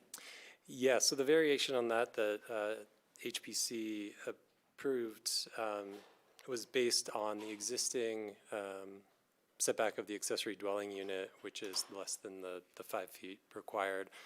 So this, I believe, is a 1.5 foot setback from the alley. And so that's keeping in line with the historic setbacks for that alley, including its neighbor, the other historic designated structure to its west. Is currently set back from the alley 1.5 feet? It's currently on the lot line, actually, and so it will actually be set back 1.5 feet, so more than the current accessory dwelling unit is. No, I meant the neighboring historic property has a current structure that is 1.5 feet from the alley. You can actually see it in this survey. There's a shed in addition to other structures that have a similar setback from the alley. Was my understanding that the zoning calls for a 5-foot setback for a garage off an alley? That's my understanding too. There was a variation approved by this resolution as well. But it's here for call-up based on the demolition of the accessory dwelling unit. And would there be room for the full 5-foot setback if the garage were moved into the property? Presumably, but I would argue that that's not in keeping with the historic layout of the alley and of that neighborhood, including its historic neighbor. You know, I've objected to this before, and I'll object to it now, that if there's a 5-foot setback in an alley on a garage, I think that should be preserved. That's there because of snow removal and other reasons. So I object to an approval that takes it from 5 feet to 1.5. I should clarify. Amy is here to give me some balance. Yeah, no, it's fine. I should clarify that the current ADU and its garage have a 0-foot setback. So it is currently built on the lot line. So this proposal actually increases the setback from what it currently Foot is. and a half. Let me just jump in real quick. Amy, thank you for joining us. This has come up before. This has been a concern of not just wards, but other council members. How does the HPC deal with that, right? So there's a code in place, and not in this specific case. But how do they weigh that you have a historic context, perhaps, but code is 5? How does HPC weigh those two things? Sure, and just stepping up to support our wonderful new staff member, Stuart. So on historic sites, there's a lot of push and pull. It's not a blank slate. You have a historic structure that has an existing footprint and positioning on the site that makes it difficult to accommodate other things. We are seeing the demolition of a rather bulky ADU and garage, which is quite close to the historic structure and on the alley, as Stuart described, and it's being replaced by a single-car, single-story garage along the alley. The setback that's required is 5 feet, but you also have a minimum distance from the historic building to the face of the garage. So, as I said, it's a rather constrained area. I also want to clarify the only topic that is in front of you for notice of call-up is demolition. This was a minor development review at HPC. Often what we bring to you is a major development project where there's conceptual and sometimes variations, and that whole thing is subject to notice of call-up, but technically speaking, this variation is not something that you have a basis for remanding to HPC. Happy to answer your questions about it, but just trying to So clarify the answer is that there's some discretion. It is not prescribed. The HPC doesn't favor one over the other. It's a case-by-case basis. In this situation, they perhaps could have said, well, we'd prefer, let's say there weren't historic contexts next door that had a 1.5 foot. They would have said, we'd prefer this go to the 5 foot. The applicant then could have said, okay, no problem, we'll do the 5 foot, but this is going to be a little bit different, and maybe it would have whack-a-mole and come up somewhere else. So it could have had increased height, it could have had increased something or other here and there. Yeah, and I think HPC has criteria for variations that they take very seriously.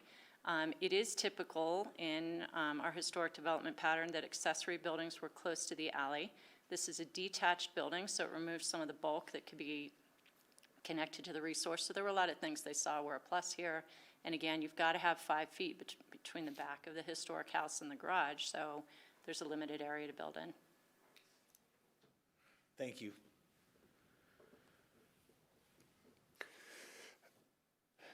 Well, we have purview only over the demolition, which I don't object to, but I do object to, and I want to send a message to HPC that I don't want to see setbacks on garages to be right on the alley or 1.5 feet. I want it to be 5 feet as the zone calls for.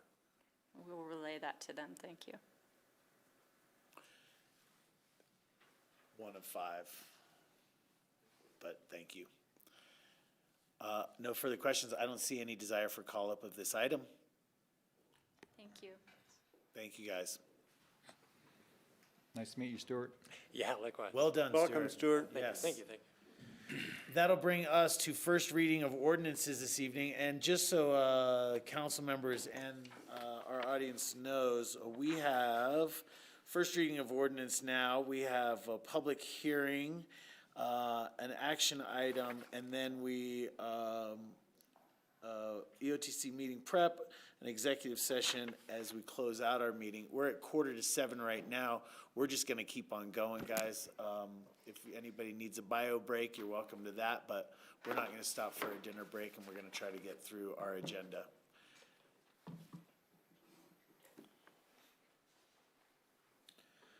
This is first reading of ordinance. While they're getting set up, this is ordinance number 16, Building IQ Ordinance Amendments.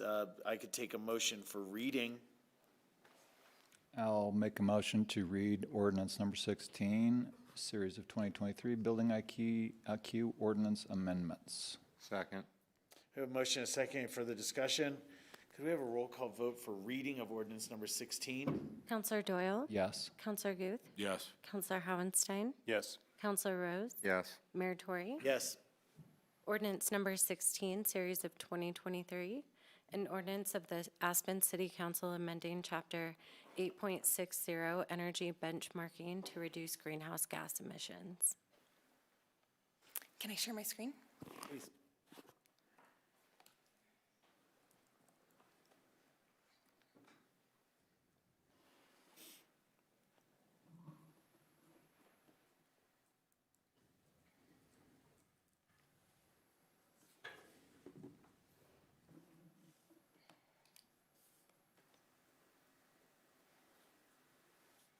Hello, I'm Claire McLaughlin. I'm Sustainability Administrator with the Environmental Health and Sustainability Team.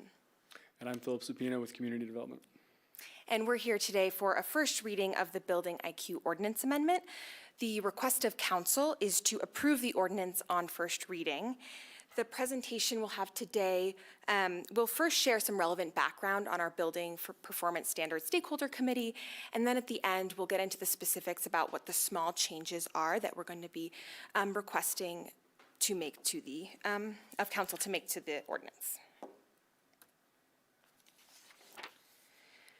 So as you all may remember, in 2021, Council adopted science-based targets to reduce greenhouse gas emissions in Aspen and fight climate change. The built environment comprises 57% of those emissions. So in response, in April of 2022, Council took a really exciting step forward and made the most impactful policy decision possible by passing Ordinance 5 series of 2022, which was called Building IQ. The ordinance requires benchmarking of covered buildings and the development of a building performance standard. Specifically, Council directed staff to create the building performance standard guidelines with stakeholder input. So, after Council passed Building IQ ordinance, covered buildings in 2022 started benchmarking, and in January 2023, the Building Performance Standard Stakeholder Committee launched. This is not a picture of the real committee, but maybe we'll get a fun picture together when we're done. This committee actually brings together 24 stakeholders across a broad range of expertise and interests. This includes building owners and managers, affordable housing, energy efficiency groups, and our utilities. The charge of this committee is to provide input on developing building performance standards guidelines that achieve both our greenhouse gas emission reduction goals of 0 greenhouse gases by 2050 and are responsive to the practical and economic realities of building ownership and management here in Aspen. To run the best possible committee possible, we've enlisted the help of an expert third-party facilitator as well as technical experts and engineers who've been modeling the potential policy options and outcomes for our stakeholders to consider. Thus far, the committee has met for 4 3-hour meetings from January through April. And they've discussed a wide range of topics, from what buildings should the guidelines cover, to what should the policy options be for energy efficiency? How do we best support building owners and managers with technical and financial supports? This stakeholder process was modeled after other communities who successfully implemented a similar program. So with that model in mind, this committee expected to meet from January through May of 2023 and then develop guidelines over the summer. However, at the March and April committee meetings, our stakeholders asked for additional information. Specifically, they were looking for more local data on the ground examples of buildings for what it would look like to make improvements to reduce greenhouse gas emissions. They were interested in more examples of what that technology would look like and what it would cost. So, honoring what was in the Building IQ ordinance, which was to develop these guidelines with a lot of stakeholder input, city staff decided to get that information and pivot the process for stakeholders. So, to get the additional data that stakeholders requested, the city contracted Iconergy, which is an energy auditing firm, to conduct ASHRAE Level 2 energy audits. They did these on 8 local buildings, 4 city-owned buildings, and 4 privately owned buildings. And what was awesome about the privately owned buildings, we actually partnered with the stakeholders on the committee to do audits of their buildings to make sure we're gathering local information and they're feeling supported and like they're getting the information they need to provide input. From these audits, Iconergy will develop case studies that will be presented to stakeholders in the fall to help them better understand the implications, the costs, and the benefits of different building performance standard policy options. So, for council to be directly responsive to stakeholder feedback, the request of council tonight is to make 2 small edits in the Building IQ ordinance. First is to remove the date by which staff bring the building performance standard guidelines to council. You can see here originally it was October 1st. And this will provide stakeholders the time they need to consider and digest the new information they requested. The second small edit is to clarify how the guidelines will be adopted. As you can see here, we are recommending they'd be adopted by ordinance, and this gives council the final say on these guidelines. So these changes are captured in Ordinance 16, series of 2023, which amends Building IQ to both remove the date by which staff brings the guidelines to council and clarifies that these guidelines would be adopted by ordinance. Thanks. Thank you so much. This is first reading, so do councilors have questions or requests for more information for second reading? Sure. I know this is just asking to extend the date, but I did want to ask if any other municipalities that do this pony up money to make the buildings more energy efficient. So if they have a financial stake in this, I was wondering how many, if there were any building owners on the committee, and what else? And then just a general overview of what other cities do with their building performance standards, because yeah, this is just the first step of a long process. Then you actually have to implement policy to change things, and that's where it really gets potentially messy. And I think it's good to get ahead and understand what we're heading towards. So, thank you. Sure, I can go ahead.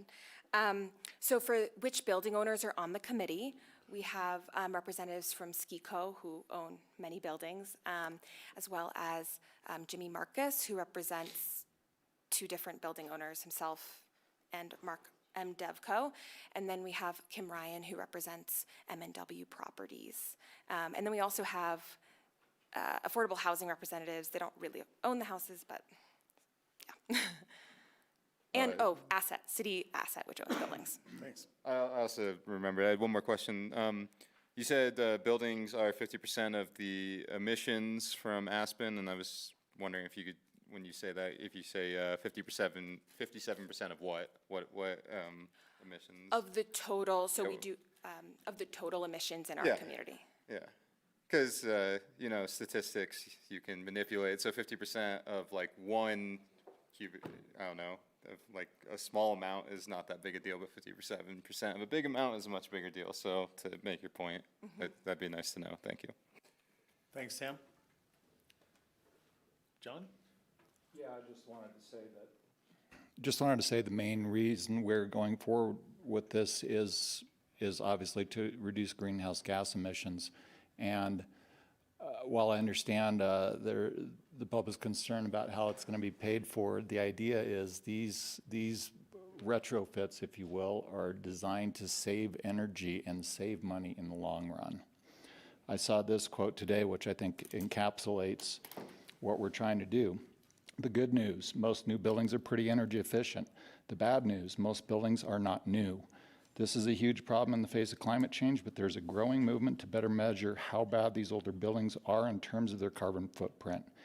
Gauging the emissions of a building will become increasingly common, if not required, in the coming years from the state of California to the city of Denver to the town of Edina, Minnesota. So now is a good time to start asking, how big is my building's carbon footprint? Thanks for your work in this. Thanks, John. Bill? Thanks. Thanks, Claire. Thanks, Philip. I have a lot of very strong feelings about this Building IQ program, specifically related to the mandatory compliance of existing buildings as it relates to these climate goals. I'm vehemently opposed to that condition. And the reason why I am vehemently opposed to that condition was very well articulated by Nick earlier tonight. This will result in a degradation of our commercial landscape. We will have even more luxury tenants and less local tenants, less local businesses, less locally serving businesses. The only tenants of buildings that will be able to afford the rents and these costs, which will be passed through to tenants in almost every single lease case in Aspen, are luxury retailers.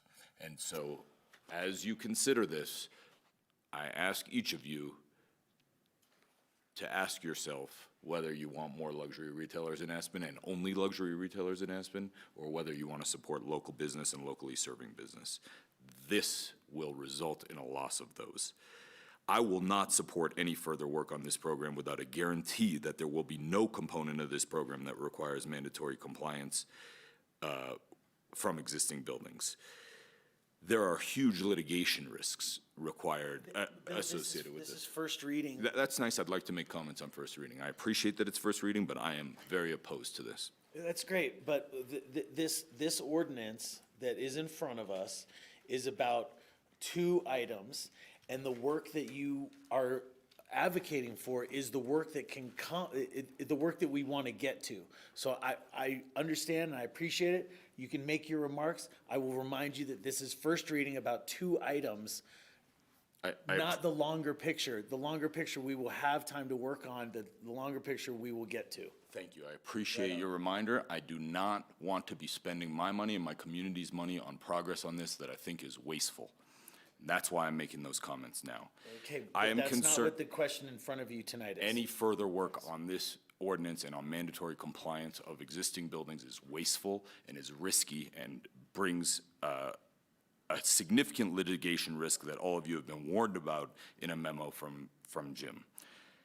That's the end of my comments. I ask you to consider this carefully, and I think that this would be wasteful to continue progress on. Thanks. Thank you. Ward? Yeah, thank you. I think Councilman Guth is not recognized as a legal scholar. I think that there is no mandate. This that's before us is just to extend the time and make it adopted by ordinance. By ordinance means that there is a first reading and a second reading, public hearing that council has, and the public have every right to weigh in on it. There are no mandates here. This is to allow for benchmarking. This allows for some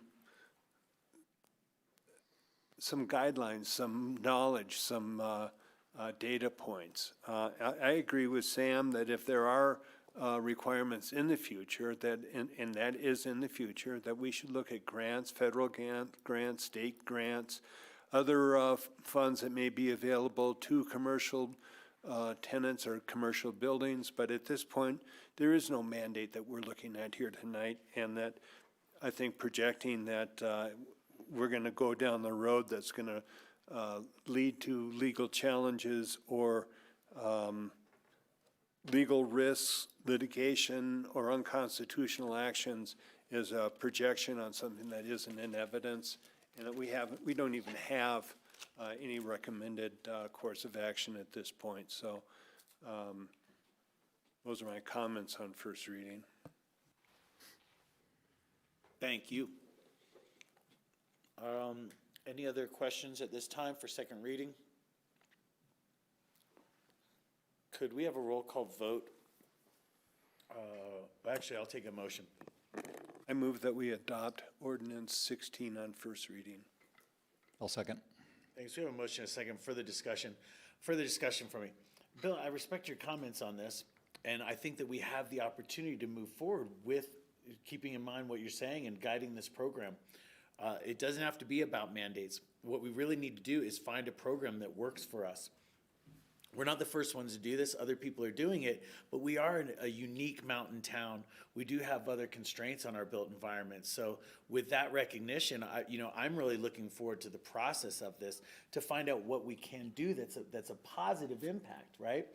I'm not looking at this as the opportunity to put definitely not onerous or financially burdensome mandates on anybody. That is not my intention. I don't think that's really anybody's. But so I respect your comments, especially with your experience in this field. So I'm looking forward to the opportunity of moving forward to get to something that maybe satisfies you as well. And that's really the goal here. Yeah, I appreciate that, Tori. The issue is that anything that's meaningfully impactful on the energy footprint, carbon footprint, whatever the appropriate term is, of a building is incredibly expensive and onerous. Well, we'll find out. Well, I know because I own buildings. That's and I great. take Well, care we'll of find out buildings. if there's a solution And for you. By the way, all the other building owners and managers that are on the stakeholder committee agree with me. You talk about changing windows. Yes, that's something that impacts the carbon footprint of an existing building.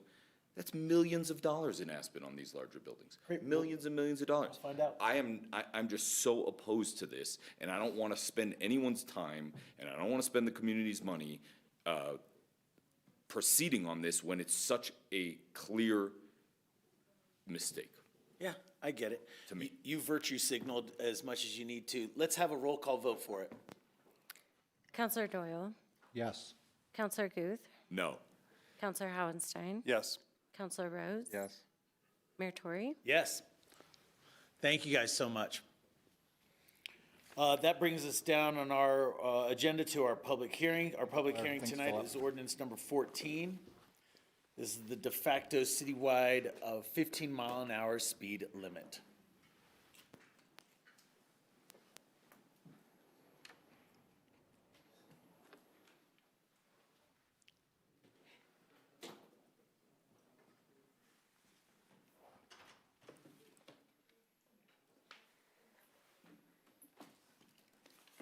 Is it all right if I share my screen? Yes, please.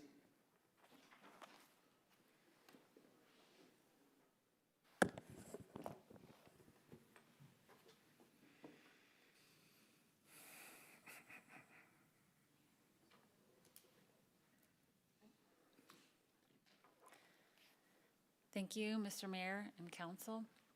My name is Trish Aragon, and I'm the city engineer. I'm here with Chief Ferber, our police chief, along with Pete Rice, should be here virtually, our parking and transportation He's director. All right. And Darcy Weir, the city manager's office fellow. Tonight is the second reading of the de facto 15-mile-an-hour speed limit. All right, so as Trish said, this is the second reading of ordinance 14, which establishes a 15-mile-per-hour de facto speed limit in the city unless otherwise posted. As you know, the current de facto is 20 miles an hour, and that was established in 2013. Areas in green on the map show where the de facto is currently relevant. Other colors show areas where speed limits are outside the 20 miles an hour, with the exception of the pink areas. Those indicate private roads that are controlled by an HOA or Metro District. The following slides that we'll be presenting are based on feedback from council during the first reading. So we're going to specifically address those issues that came up during first reading. All right, so here we have some communities with 15-mile-per-hour speed limits. The first two, Crested Butte and Ridgway, have de facto 15-mile-per-hour speed limits. So Crested Butte utilized streetlight data to support their reduction in de facto speed. And the town noted that their staff wanted to have this data to support the de facto limit just in case it was ever challenged by someone who got a speeding ticket there. The speed limit in Ridgway is 15 miles per hour on all streets, with the exception of state highways in North Railroad Street. North Railroad Street is a busy collector street, so its speed limit has remained at 25 miles per hour. The de facto speed reduction came about incrementally. The town had previously implemented a variety of traffic calming recommendations from a 2011 traffic flow plan. This included reduced and strategically located stop signs, the placement of planter boxes in roadways, additional pedestrian crossings, and the increasing of the speed limit on North Railroad Street to 25 miles per hour. Ultimately, the town felt these efforts were insufficient in meeting their goals, and so council elected to reduce the de facto speed limit in 2017. We also included a few towns that have select streets with 15 mile per hour speed limits. Telluride has a 15 mile per hour speed limit on Colorado Avenue, which is their main street.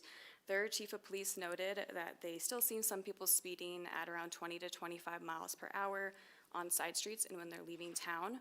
However, once folks enter the commercial district, speed is controlled by traffic and pedestrian crossing, so it's difficult for cars to even get up to 15 miles per hour in that commercial area. As Chief Ferber noted in our last presentation, the town of Vail does have some select streets that are 15 miles per hour, but the Vail PD noted that the 15-mile limits are difficult to enforce in those areas. And lastly, the town of Basalt has several streets with 15 mile per hour speed limits. Those streets are designed for these speed limits, and they also utilize speed feedback signs to encourage compliance. This is important. Staff has met with RAFTA. That was a concern in the last reading. And really, we come up with it. It's really difficult to predict the impacts of the 50-mile-an-hour speeds on the transit system. There are concerns of cumulative delays on city routes, but really this would need to be assessed once the changes are made, and then we'd sit down and figure out the headways and come back to council. During the first reading, council asked for more studies related to the dangers of speed differential. This graph was taken from a fact sheet from FHWA and provides an additional reference to the risks of speed differentials. What's different on this graph is that it specifically focuses on urban roads, and it looks at the average speed as opposed to the 85th percentile. The other thing to take into account on this graph is it analyzed vehicles going, so this is in kilometers per hour, so it's going at 60 kilometers per hour, which is equivalent to, I hope my converter was correct on this, 37 miles per hour. So it's not quite looking at the speeds that we're looking at. It's really difficult to find information regarding the speeds that we're endeavoring to achieve. Hang on, quick question. Yeah. Trish, if I'm reading this chart right, it says vehicle speed in relation to average traffic speed. Right. What does that have to do with the posted speed limit? So this is specifically dealing with a posted vehicle speed. So this, when you actually read the study, it's the vehicle speed is equivalent to the posted speed limit as opposed to the average speed. So it is looking at the speed limit versus average speed. But that's not what this specific data reports. Yes, it is.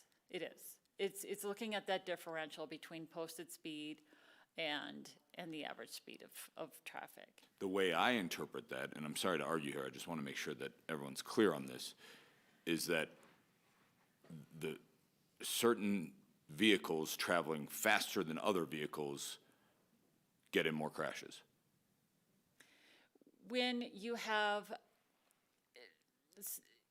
when you have the vehicle speed is different from the average speed, so when the posted speed is different from average speed, that differential is what we're looking at. So when in this particular graph, when you're reaching the 10 kilometers per hour or 6 miles per hour, which is similar to other studies that had looked at this, where it says once you get into that 5 to 6 mile per hour differential between the posted speed and average speed, that's when you start to see an increase in that crash risk. I appreciate that, but I just don't see how this chart represents that statistic. I think if it did, it would say the speed differential between the posted speed limit and vehicle speed or average vehicle speed, but that's not what this is showing, so. I apologize for the confusion on the description of the graph. This is very consistent with other studies where it's looking at the posted speed versus average speed. What's different on this is that it is looking at urban roads and it is looking at average speeds. A lot of these studies are looking at 85th percentile speeds. And this is suggesting that you instead look at the average speed when you're looking at that crash risk. Okay, thank you. So again, on the y-axis you have the relative crash risk. On the x-axis you have that vehicle speed in relation to the average speed or posted speed versus average speed. And when you start to get that exponential risk when you start to increase above the 6 miles an hour. So in the next graph is, I looked at at our data for the last 10 years and what data that we had. And this is all the streets that we have collected on the West End and its data related to, so we have in blue, we have the 85th percentile, which is the design speed for these roads. And in red, we have the average speed. So when you look at this differential, when you're looking at that 6 mile an hour differential, so from posted speed, when you see greater than 6 miles an hour versus the average speed, I've circled those roads that have that increased crash risk. So when we looked at the previous graph, that's when we're getting that 5-6 mile an hour differential between posted and average speed. In the West End, now this isn't all the streets in the West End. Our data isn't comprehensive, and we don't have all the streets, but the streets that we do have, power plant is the one that shows up as an increased crash risk in that scenario. The next slide is all of our other streets that we have data on. We have several other streets than this. I mean, and in this scenario, the streets that climb higher, and when I'm talking about when we're comparing the average speed to the posted speed, Spruce Street, McSkimming, and Ute Avenue are the ones that pop up as that increased crash risk. The next slide is our collectors, and again, this isn't all our collectors, but when we looked at our data at our collectors, all our collectors end up hitting that increased crash risk when you get above that 6 mile an hour from posted to average.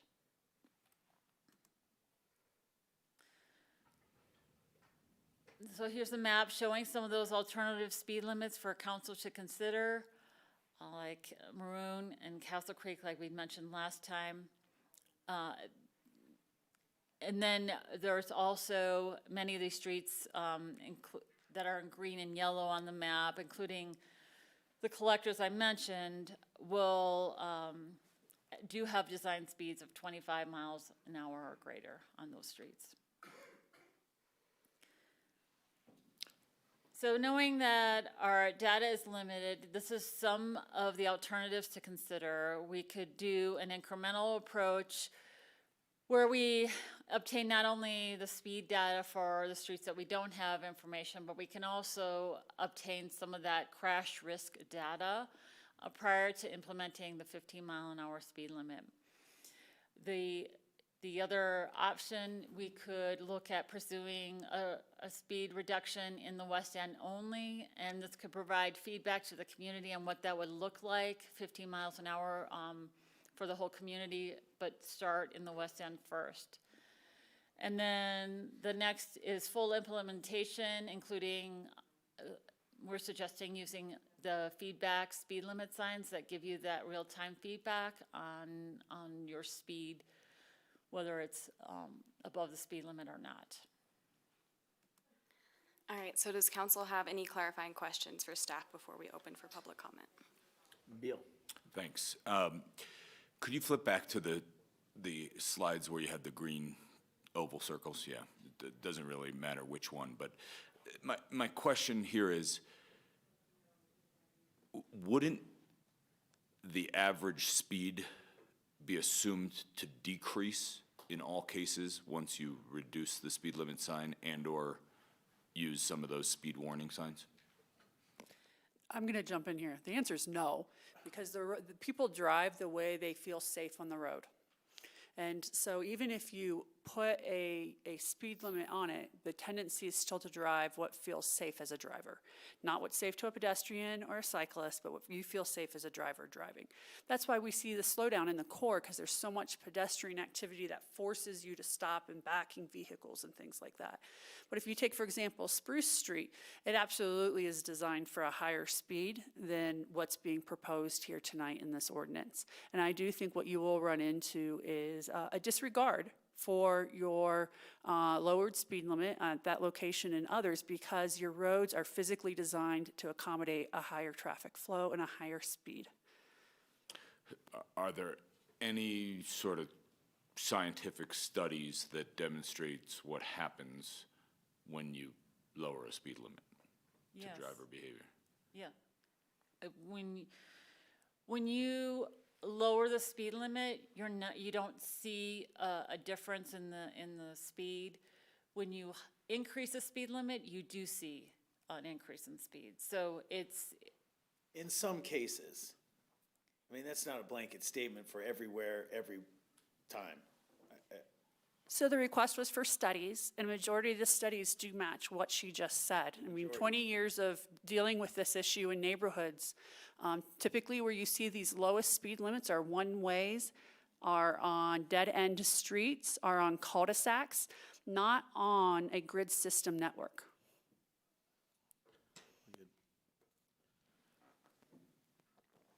Sam, do you have questions? Yeah, I was wondering if you could explain streetlight data.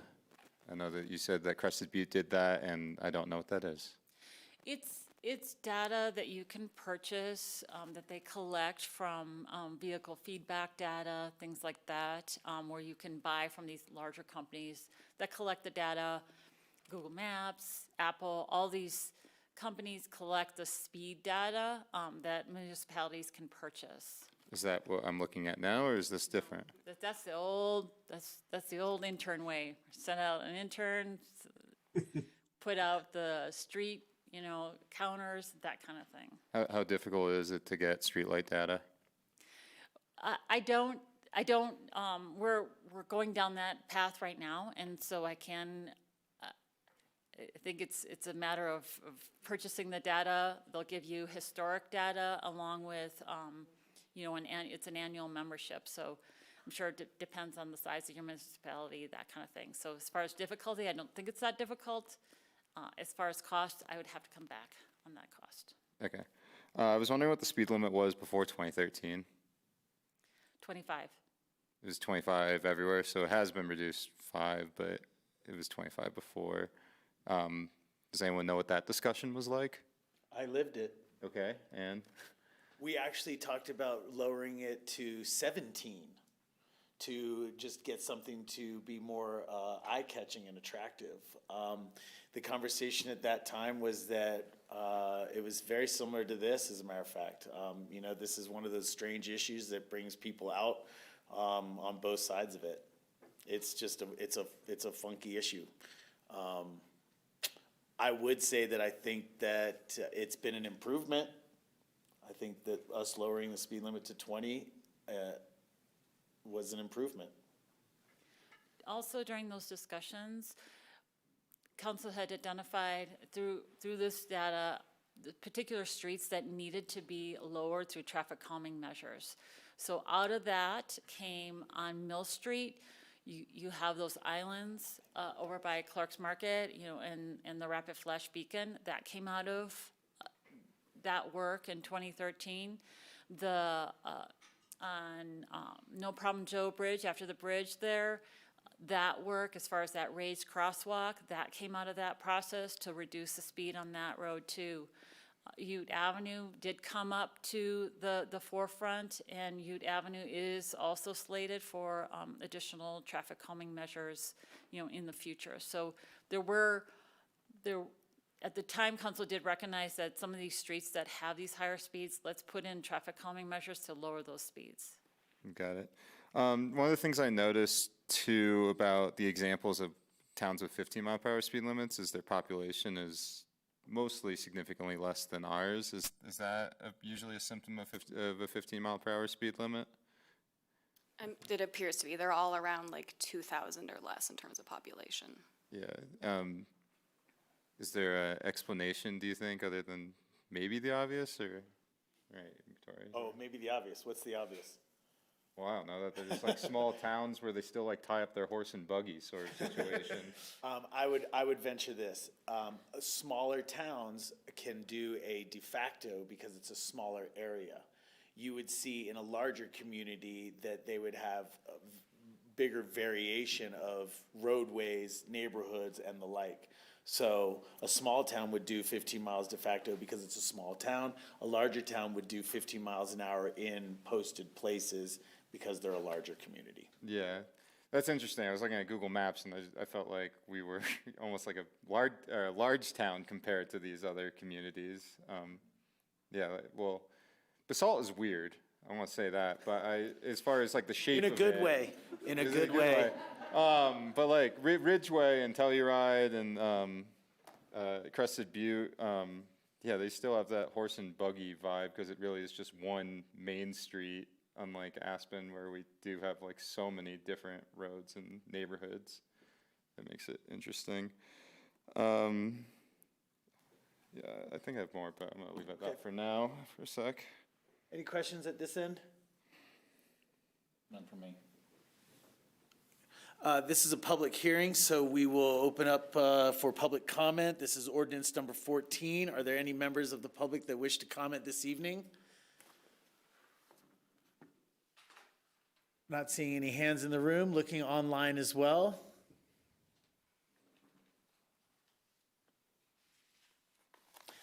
Not seeing any, I'll bring it back to council table. Just for the record, we have received some emails.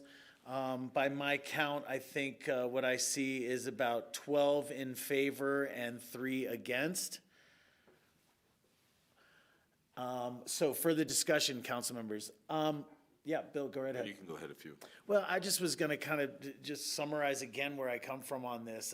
If we want people to drive slower in our community, we have to ask for it.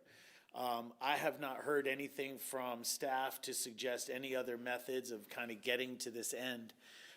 As many people have supported this in just the West End or in the core or what have you, it's not individual neighborhoods that is driving my desire for this. So I think that our best move is for the de facto citywide 15 and sign those other roads and those arteries that we want to travel faster to be able to. The other option from this, if it's not de facto and yet we wanted the 15 mile an hour speed limits to be signed in other places like the West End or in the core or even in the East End where there are a lot of neighborhoods, I believe the condition for that is that you have to sign each street with a sign, right? So if the de facto is 20 miles an hour in Aspen, Colorado, but we want the West End to be 15 miles an hour, we have to sign each street, and I assume that's a sign at each end of the street, so one sign at each end going in, or is that correct? Yeah, when consular engineers came and spoke before about signing the West End, they were recommending every 2 blocks to sign it. They felt like signing every block would be excessive signing and that we could manage with every 2 blocks. It was their recommendation. Every 2 blocks each way. Yeah. So for me, that is onerous for us when we're talking about the fact that we do think that a lower speed, and I want to use the term lower speed because the truth is that there is not an expectation that people will never go higher than 15 miles an hour. As a matter of fact, it's no secret that we don't ticket for anything under 5 miles an hour over a speed limit, and that's happenstance that an officer would observe you and that they would justify a ticket by saying that it was unsafe behavior. I don't know that anybody's getting a ticket for 6 miles an hour over. So when we're talking about 15, we're not talking about a drastic difference, but we are signaling to our community that our expectations for safer pedestrian access is something that we want. I haven't heard another suggestion in order of how to get there. For me, this is not just about the West End neighborhood. It is about the core, and I do see people speeding in the core. I'd say we're lucky we don't have more incidences, or we're lucky that we don't have more instances that aren't reported. I don't know what's out there. So anyway, I stand firm on this. I supported the speed decrease years ago. Like I said, I was even in the camp of 17 miles an hour. Make it eye-catching. Send a message. Let's talk about this. I also have, for the last 2 years, been talking about what we're doing about e-bikes and scooters and the like that are also a danger in our community, but we don't seem to be addressing them. I think that this is an opportunity for us to make our community more pedestrian prioritized and make it safer. I appreciate all the data and information that's been brought forward, but I just don't buy into it as that writing the rule book for what's going on here. I am happy to continue this conversation to identify the other roads that we see fit for posting at higher than 15. But, you know, I've heard from my community overwhelmingly that there's support for this. So I'm going to support it, you know. Bill, comments? Thanks. I agree with everything Tori said. For me, this is about safety and not explicitly vehicular safety, which is what all the data has really advocated for. It's about equalizing the experience between vehicles and pedestrians and vehicles and cyclists and vehicles and, you know, kids scooter riders. And I think it sends a strong message. And we, as a community and particularly as a municipality, encourage people to walk and to bike. And I think if we're going to make that encouragement, then we have to send a message that vehicles are not superior to pedestrians and bicyclists, and that we are trying to equalize that experience for everybody. And slowing down, particularly in the core, which is my priority, it is important.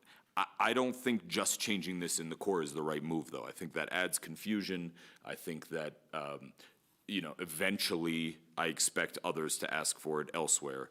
Clearly, the West End neighborhood, which is the most organized, is strongly advocating for this and asking for this. And that's where this conversation started, but I hope it's not where it ends. I hope that we can do this citywide, and I hope that we can come together to improve the pedestrian experience, improve the cycling experience, get everyone to slow down. You know, it doesn't take a long time to commute around Aspen, thankfully. And I don't believe that there will be a meaningful difference in commuting times, whether by public transportation or private vehicle, as a result of this. May be measurable, but I don't think meaningful. And I think that this is a good thing for Aspen and for all of our safety as we're walking and biking around town. So certainly strongly in support of this and would like to see it happen. Thanks, Bill.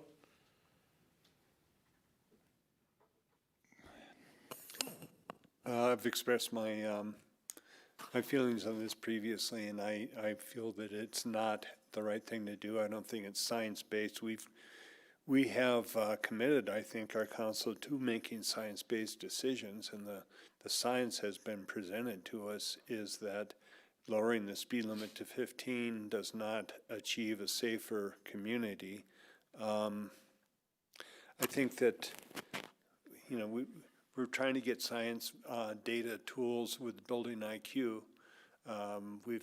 We've used science in so many different places, and now this council is not, nobody on this council is a traffic engineer, a civil engineer. We've heard from traffic engineers and the civil engineers from the police department, all saying that this isn't going to make a meaningful difference. I think, and I respect the people that feel differently, but I think that if you want to target specific areas, and a number of the emails that we received in support of 15-mile-an-hour speed limit said, or at least do it in the West End. And I think that if you have signs, our mayor said you have to ask people to drive slower. And I think by putting 15-mile-an-hour speed limit signs every few blocks in a targeted area is asking people, is putting it in their face. Every time you go a block or two, you're seeing a 15-mile-an-hour speed limit. I think that's a lot more impactful than having a speed limit sign as you enter town that says, unless otherwise posted, the speed limit is 15 miles per hour. I don't think it's going to affect the behavior of people driving. I think it's going to be, I would rather see targeted areas specifically. I would really support it in the West End and other targeted areas where it's been demonstrated to be needed. I don't think that people drive above 15 miles per hour in congested areas, or above 20 miles per hour in congested areas. So I'm going to oppose this ordinance based on the science, and I think that if you really want to have people drive slower, you ask them to drive slower, and I don't think there's a better way of asking them to drive slower than having repeated 15-mile-an-hour speed limit signs in those targeted areas. Thanks, Ward. John? Yeah, I've lived here long enough to remember when Main Street was 35 miles an hour and all the neighborhoods were 25. And at the time, I think that worked. But our community's growing, and I think we all grew into the lowered speed limit on Main Street and the lower speed limit in the West End. And maybe it's time to do it again because there are more people here. I do agree with Tori. I think the worst offenders, in my opinion, downtown are bicyclists, mostly bikers, certain skateboarders, and regular bicyclists. I would hate to bring this up. I would like to see more enforcement of that. I see really abysmal behavior from people on those vehicles, scooters as well. My initial response is to definitely put this in place in the West End. I understand the RAFTA concerns and the enforcement concerns, but I think we've got to do something. I'm not sure if we should go straight to a mandate across town or just start in the West End and ask people on Spruce Street and Forge how they feel. But anyway, we do need to do something. Thanks, John. Yeah. I was wondering if Chief Herbert, if you knew how many times people have been pulled over for speeding tickets on the residential streets that are marked at 20 miles per hour, if there's data like that. I don't have that data with me, but I can collect that data and bring it back to you at a later time if you'd like.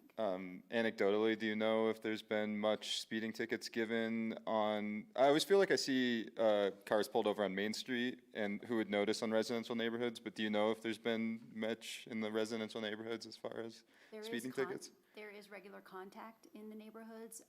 In terms of enforcement, I would say it's probably low because the speeds are low already, and as the mayor mentioned, we don't generally enforce for very low speeding violations. Okay. For me, I really would only like to see this done in the West End at this time. I really feel like it's been so difficult. This has been one of the worst issues I've dealt with on my short tenure on council for the opinions I've gotten on both sides of the aisle. And for me, the majority I've actually heard from do not want to see this change, but that's just my circle of people that I've talked to. And the reason for that is they think it's micromanaging. They don't really believe in changing something for the lack of enforcement. The slower transit times is really a concern for me to do it citywide. I feel like this needs to be more targeted. And I do think there are other measures that we maybe can put in place to make towns safer on the residential neighborhoods. The one reason why I feel supportive of doing this in the West End is because I find the West End to be a unique neighborhood where traffic flows through it in a way that is not conducive with how the neighborhood should be because of the West End sneak and what happens in the afternoons on weekdays. But other than that, I feel like I cannot lend support to a citywide 50-mile-per-hour speed limit at this time. But I really, it's a short tenure, but I could look at in the future. But right now, I just cannot lend support to it for all the information that we've gotten, all the feedback we've gotten. It really does not make it conducive to making that change for me. Mayor, I'd like to offer an amendment that the speed limit in the West End be changed to 15 miles per hour and that the rest of town de facto at 20, be left at 20. I would second that if that's how it goes. I think there's not a motion yet, so an amendment yet. I want to wait for a second, if you don't mind, Ward. We're not there yet. I want to have more discussion here. So Ward and Sam, two things you support then is you support 2 speed limit signs every 2 blocks in the West End. That's one thing that you want to do. You want to put speed limit signs every 2 blocks, both directions in the West End. And at the same time, you are comfortable with 20 miles an hour in the downtown core. Hopkins Avenue, Durant, you're comfortable with that. I honestly, I have been through this conversation before. It is similar to what it is now. I don't agree with the procedural that you're talking about. I think it's a tremendous waste to do that kind of signage in just the West End. For me, this is not just about the West End. We've also put in 4-way stops in the West End that are doing a wonderful job over there. But there are other parts of town and other neighborhoods that have been asking for their speed limits to be reduced and to have better traffic safety and pedestrian priority. And what your suggestion is not addressing that. So I appreciate your take. I don't agree with it. And I think that you're actually incurring more expense with less impact than what the de facto does. Keep in mind that the de facto, what we can do here and what the intention was, is to identify those main thoroughfares where the speed limit would remain the same. So again, a citywide de facto is really covering our neighborhoods and our commercial core primarily. And I'm asking for your support on this. I think that it is representing what the community has been talking about. So, Tori, I'd like to respond. Yeah, please. You asked if I'm comfortable with 20-mile-an-hour traffic in the core. No, I don't think that traffic goes 25 miles per hour in the core. You're asking if I didn't make a particular signage requirement. I totally appreciate where you're coming from, but I don't, I think those are some misrepresented comments. I think that a lot of people want it in the West End, but not a lot of people want it throughout the city. And again, I don't know what the requirements would be for the signage, but I think seeing a sign that says 15 has more effect than coming into town at 15. And really the last thing I want to do is sit down at this table with a city map and deciding which streets are 15, what are 20, what are 25. And I respect your views, but I'm going to disagree with. I appreciate that. Ward, let me just clarify one thing. There are cars that are going 20 and more than 20 in our downtown core. Yeah, I don't question that. There are. But I don't think that the the normal flow of traffic in the core is over 20 miles per hour. You know, I live there, I see it on a daily basis, and I can tell you that it's happening a lot more than you think. As far as the regulation, you heard from Tricia, their suggestion is putting up a sign every 2 blocks. If we do this de facto award, we can still put up signs, additional 15-mile-an-hour signs. You know, anyway, I see a path forward. You don't agree with it. I get it. I understand.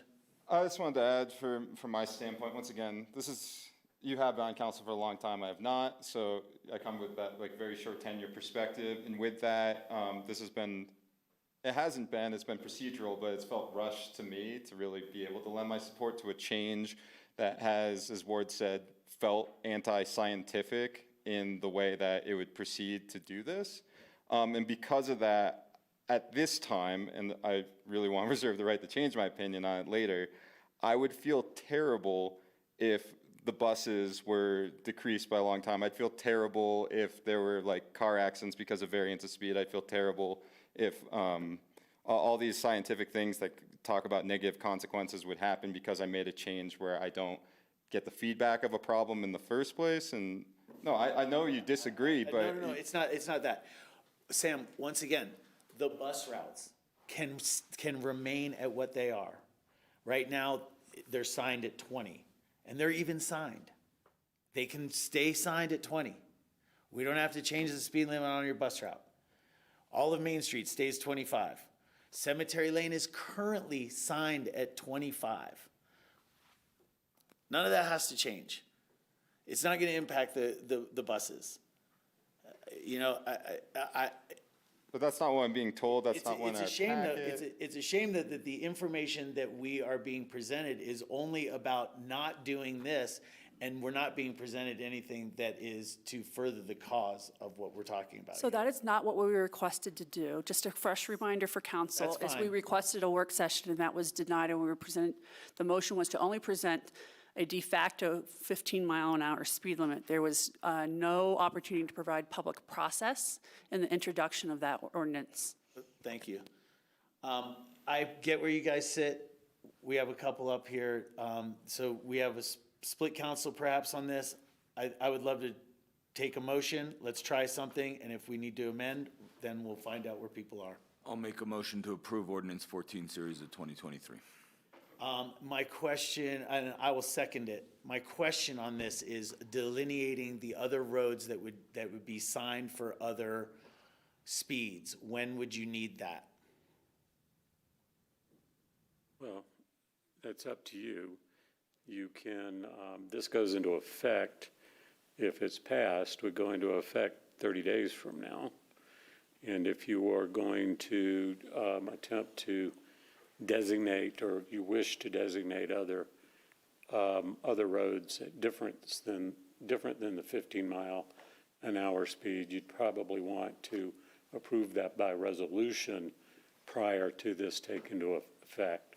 But you can approve that designation of individual roads by resolution. We've proposed and suggested, because you're amending the model traffic code, that these blanket designation, unless posted, be done by ordinance as is done here. If you're going to do individual roads, either pursuant to this change or otherwise, you can do that by resolution. By resolution, okay. A question. So from what you're saying, I'm formulating that we could, by resolution, have West End speed limit at 15. Yes. So, but I would not suggest that you try to amend this to have a 15-mile-an-hour designation through for specific streets.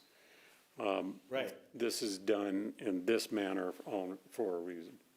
But correct me if I'm wrong. You're saying that if this was approved this evening, we could, by resolution, in 2 weeks, identify Cemetery Lane and others that would be posted at other speed limits. If that's the council's desire to change those roads. So to clarify, you've already taken, the previous councils have already taken that action to change those off of the de facto.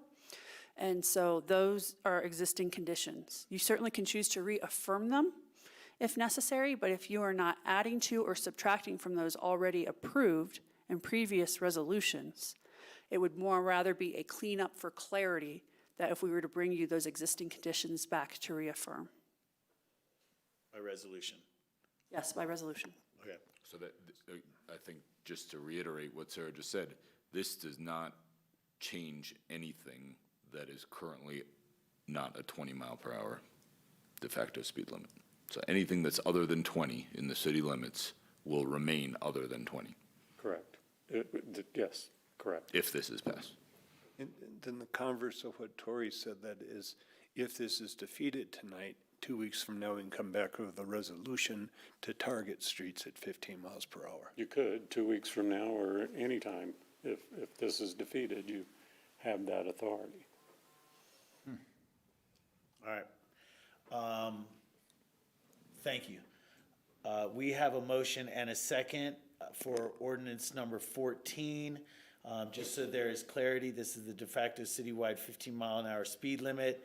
Enacting this evening does not immediately impact the other roads that we seek to delineate as perhaps for a higher speed limit, bus routes, thoroughfares, and the like. And obviously, this has no bearing on Main Street or Highway 82 as it runs all the way through. All right, we have a motion and a second. Could we have a roll call vote for ordinance number 14, please? Counselor Doyle? Yes.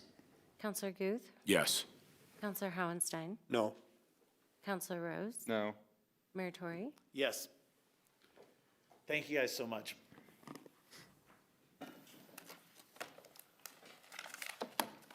That'll bring us to our action item. This is resolution number 141, 540 West Smuggler, consideration of demolition allotment request.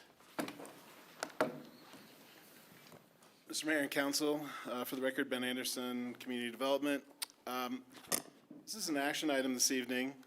It is not a public hearing, a notice public hearing, but we do recommend that the applicant and the applicant's representative be able to address you as you're making your consideration this evening. I've got a very brief presentation, and then if you'd like to take comments from the applicant or the representative, I would encourage that. This is part of the demolition allotment around our growth management development allotment program, coming out of Ordinance 13 in the moratorium. This is an application that was received back in March. It was proximate to some other applications that came in at that time. Based on pre-applications that identified that there were no 2023 development allotments available per previous council action. Like those other demolition allotment applications that came in this spring, the application was denied, not because of inequalities of the application, but because there were not development allotments available. There was an appeal made available within the pre-application, and then in the denial, there was not an appeal filed, making it a different process than the 4 previous appeals that council has considered in 2023. We did receive an amended application in June for a local demolition allotment, and for council and the public's information, this was a provision of the demolition allotment conversation where 2 additional allotments were available each year to longtime locals that had a very specific definition in the land use code of being in their home, owning their home, occupying their home for 35 years or more. The application that we received was deemed complete. There was an addendum to the amended application received, which was some additional commentary. We did receive, and I included as an exhibit in your application, some additional comments that were made on behalf of the applicant. I think staff's perspective on this is that, this is a different path in the appeals that you have previously considered on the demolition allotment question. This is a particular process that was established related to the longtime local. There was a singular review criteria associated with that. And under those reasons, both the original denial for no 2023 general allotments being available and this application not meeting that 35-year criteria, staff is recommending denial. Again, not because of inequalities of the application itself, but because of those two kind of definitive facts as far as we can see in the application. And I just also want to note that the application didn't make any assertion that they met that criteria, but that certainly their relationship to the community met the intent of, I think, council's decision to include those two additional allotments for longtime locals. So with that, I'm happy to answer any further questions, and I would encourage the mayor to allow for some comment from the applicant. Thank you. Real quickly, there is somebody online with a hand raised. I don't know if that hand was raised for the previous issue. That's Desmond. He's Christie's son. Is he, do you need to make comment now? Is he the applicant? I will make comments. I will introduce Christie. Desmond wanted to make sure that he was available to comment if he needs to, and I might ask him to. Yeah. Okay. All right. Then if you'll hold your comments. Council members, do you have any immediate questions? We'll allow the applicant to speak in a second. Yep, Sam. Yeah, for Ben. Obviously, paying attention to the demolition allotment program and the system put in place, I know that they're going to make comment in a second, and it's like the same question for them, but if it's such a clear criteria of needing 35 years and this applicant is 26, why even be able to apply for something that's so crystal clear in its criteria? I think for most land use applications, we receive applications from time to time that don't meet review criteria. I think it's a fair question, but that's why we're recommending denial, because they do not meet the review criteria. Okay, just want to comment that like red versus blue, but this is like math, and that's why I'm confused by it, and I'll let the applicant speak to that, so thank you.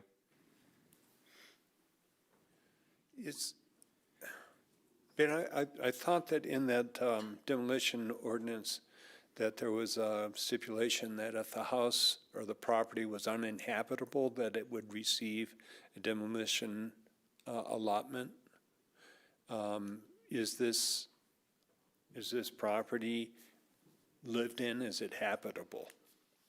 I will let the applicant speak to that. If that's a question, I don't think staff has information about that. We certainly haven't had our chief building official on site to make a determination of that kind.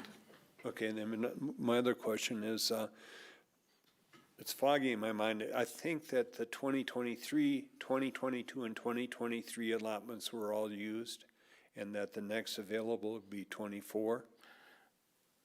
Per previous council action, there are remaining 2 demolition allotments for the 2024 allotment cycle. Okay, so there are only 2 available in 2024. That's correct. Thank you.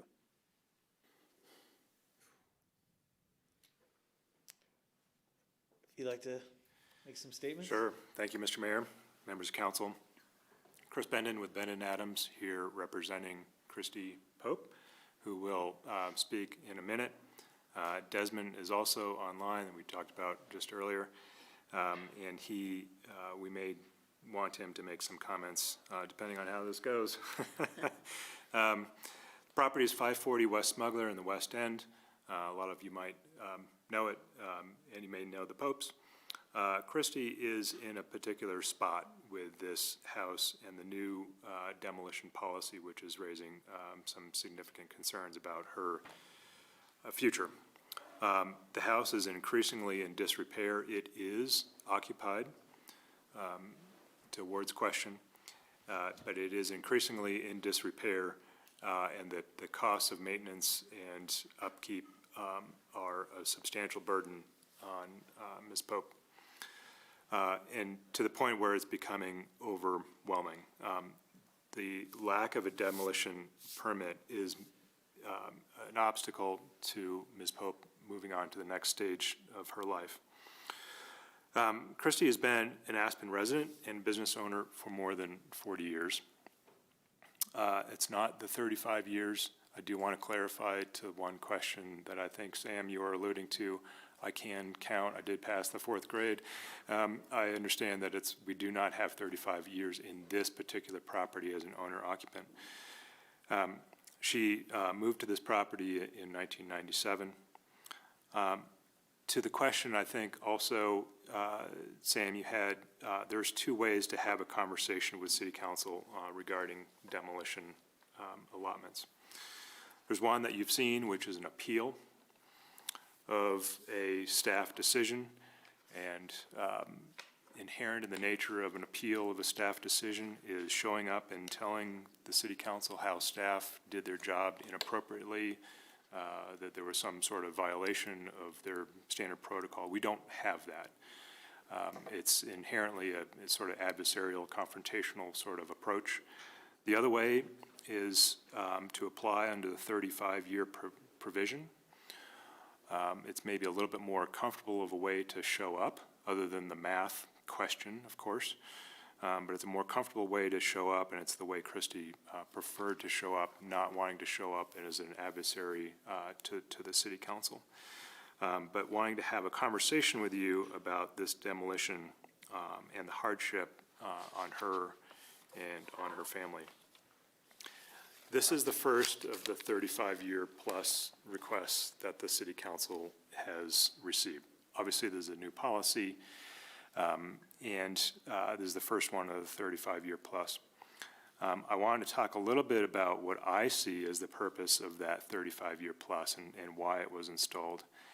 From my perspective, I think there was recognition that this new policy, the limitation on demolition permits, would have a disproportionate effect on older community members, folks that have been here for a long time, the so-called long-time locals. And I know we have a never-ending debate in this town about what it means, you know, how many years you need to be here to qualify as a true local, or things you need to accomplish to qualify as a true local.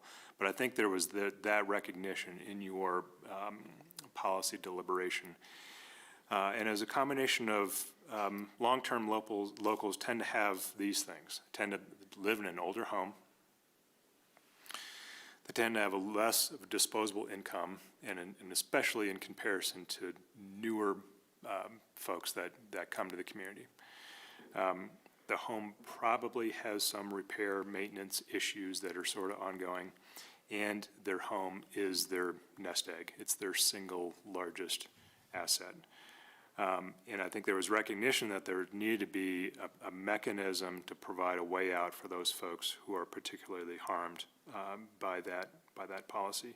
And new owners don't necessarily need this, and longtime owners probably would have this, and that's why that policy was put into place. So regarding the 35, you know, could have been 30, could have been 25, could have been any number, could have been something, show up and tell your story to City Council. It could have been any number of things. 35 was the number that was installed. Before I have Christy speak to her situation, and then I'll come back after her comments. You know, I've seen and worked for several councils and just witnessed councils, you know, your decisions, a lot of times policy matters are sort of, at some level, sort of devoid of the human element when you're in policy deliberations. You know that it's coming, but it's devoid of the human kind of impact. But eventually they become matters that affect people in a very direct way. You're in a position where you need to make decisions for all of us. That's a tricky role, where you need to listen to one, you need to demonstrate empathy and act on behalf of all. It takes a pretty deep emotional quotient, and I've seen that consistent with, regardless of their positions and backgrounds and so on, all council members have that sort of deep emotional quotient. And you need to govern in a way that is responsible without unduly harming anyone specifically. That's your challenge, and when the rubber meets the road, when a policy actually affects people directly, that's when you need to deal with a human element. With that, I want to introduce Christy Pope and let her tell you her story, and if we need assistance, that's why Desmond is on the line to help his mom out through this. Very emotional, as you all know.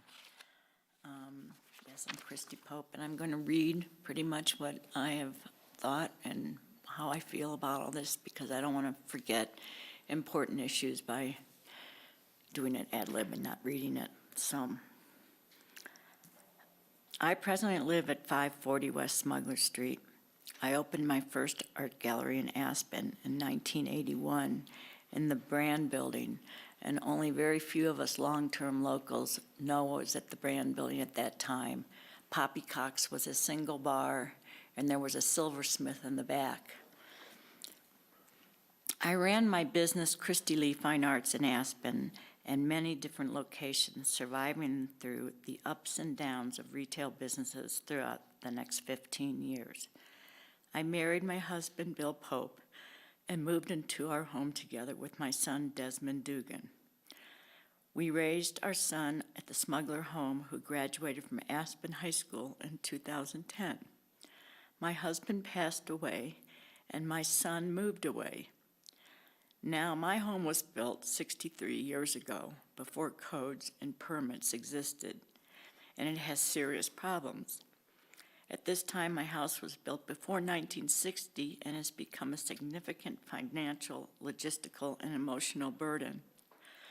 I consider this home my nest egg, and this home is important to my family's financial future. I have been informed by several professionals that without a demolition permit, the house value is significantly lower. Potential buyers walk away and say they probably would be interested or possibly would be interested if I had a demo permit. I want to stay in Aspen, but the recent rules around demolition and renovation have made it extremely difficult for me to sell, renovate, or demo my home.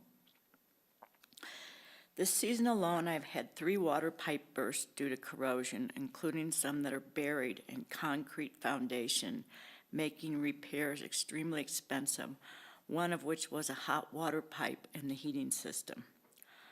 I am unable to properly remedy these issues due to the age of the house, and it would likely need a demo permit. I have been unable to completely renovate the issues properly to get a demo permit. As someone, because of the demo permits have all exhausted. I am really scared of my future. I feel trapped, and I feel like I'm a victim of these policies.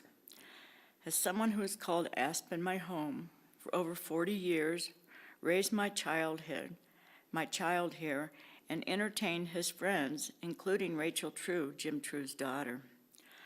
I served on the board of the Historical Society. I have been a part of the local community here, and I need help. Please help me by approving a long-term local demo permit to my home so I can sell it to someone who will be able to build on this fabulous property and also contribute to our community. I would thank you for your consideration and hope we can work this out. In summary, once again, I'm looking for your help. I'm stuck. This is my nest egg. If I sell now without a demo permit, my advisors are telling me that only vulture spec developers will be interested and will lowball me. I can't do that to my family. I really, really, really need your help and really appreciate your consideration on this. There'll probably be other people in my same situation, and I hope the best for them as well. Thank you. And I'd offer to Desmond, if you have anything additional there, your mom did a great job of getting through that. Desmond was our sort of plan B if Christie wasn't able to get through that. But Desmond, if you have anything else, if you'd like to add, please do so. Nothing to add. I think my mom said it exceptionally well. That sums it up, and we're happy to answer questions, but we appreciate the council's consideration. Thank you. I will conclude just by suggesting that the code does provide a way out here. There's a built-in relief valve in the code.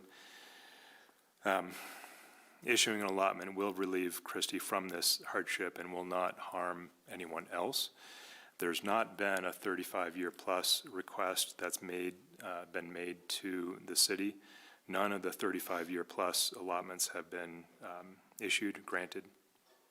None from the two that were available in August of 22, and neither of the two from 2023. So you're not displacing any other applicant. And the code specifically allows council this mechanism to resolve situations where the impact of this new policy falls disproportionately on an individual, and I think that's what you have in front of you, and that's what Christie is asking for. Thanks. Quick question. Have you listed your home for sale? No, I haven't. I've had a pocket listing, and I've had a number of potential developers and spec home builders come through and made it very clear they're not interested unless I have a demo permit. I've had holes in the walls and leaks. It's not exactly a scene that you would want to show to sell your property. So I haven't. Our expectation and discussion with Christie is that folks that would step into the property would do so at a significant discount, like 50% discount. And that type of investor would be looking to hold the property probably as short amount of time as they could. They'd be applying for a demo permit. They would get it the first year or the second year or the third year or whatever. That's a risk for them. That's why they would come in at an extremely low offer. They would get the demo permit, and then they'd either flip it or they would develop them themselves. But it's a sort of a vulture real estate play, right? They would come in making a bet that they could get a demo permit and then flip it for the profit that Christie would otherwise be handing off to her family. But we don't know that. We don't know because you haven't shopped it, you haven't taken offers, you've just had people that have expressed something to you, so. Yes, but we have enough feedback from other brokers, the most recent, and we included in your packet. I appreciate it, but we have not delineated it, it would be awesome if we had, but John? So you're seeking a demo permit to demolish the whole structure? Correct. To sell the structure. My question is there any opportunity to do an extensive remodel so you're not demolishing the whole structure? And in that way, redevelop the property? Christie's in a position where the only way she could do that would be to sell it to someone else that would do that. She doesn't have the capacity to take on even the repairs that are sort of growing. So she would be selling the property on. Our feedback is that the only folks that would be interested would be if there's a demo permit in hand, or they'd come in at an extremely low rate and they would see if they could get a demo permit. But everyone we've talked to, it's a scrape and replace. It's not a repair and so on. So technically, can it be done? Yes, she doesn't have the financial wherewithal to do it. Okay. Question for you, Chris. Is there any way you could speculate, this house I believe is 63 years old. Is there any way you could speculate about what, with this kind of house, what is divertible from the demolition? What's divertible from the landfill? Do you have a lot of experience, like, because, and I ask, I want to learn from this situation, you know? And for me, it's never really been about the number of permits. It's about the impact of what demolition means, and a primary impact is landfill and the like. So, do you have any idea? I think right now in our code we have a requirement for 25%. For demolition allotments, it's 30%. 30%. So can you just speak that for just briefly? Is 30% achievable, and is more achievable in a property of this age? Yeah, it's an interesting question. It's a little bit outside of my wheelhouse. I think that's, where maybe you're all struggling with this. Certainly the 30%, if this would be granted, that would be a mandatory for whoever steps into the property. That's not in question. I would expect that there's going to be, asbestos in the building. There's going to be materials that need to be removed from the building before you get into an actual demo. But there's also going to be, there's going to be materials in there that, because of leaks and other things, just aren't salvageable in any way. They may be able to be diverted from the landfill, composted, ground, other things.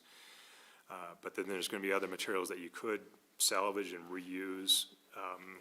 So, having been sort of in Ben's seat before, my view into the salvage and reuse and landfill diversion is that there's quite a bit that can be done there, and we will see in the next 5, 10, 20 years that more and more science around how to divert materials, reuse materials, compost, recycle, reuse in other situations. So, it's not a precise answer to your question, but certainly we'd have to meet the 30%.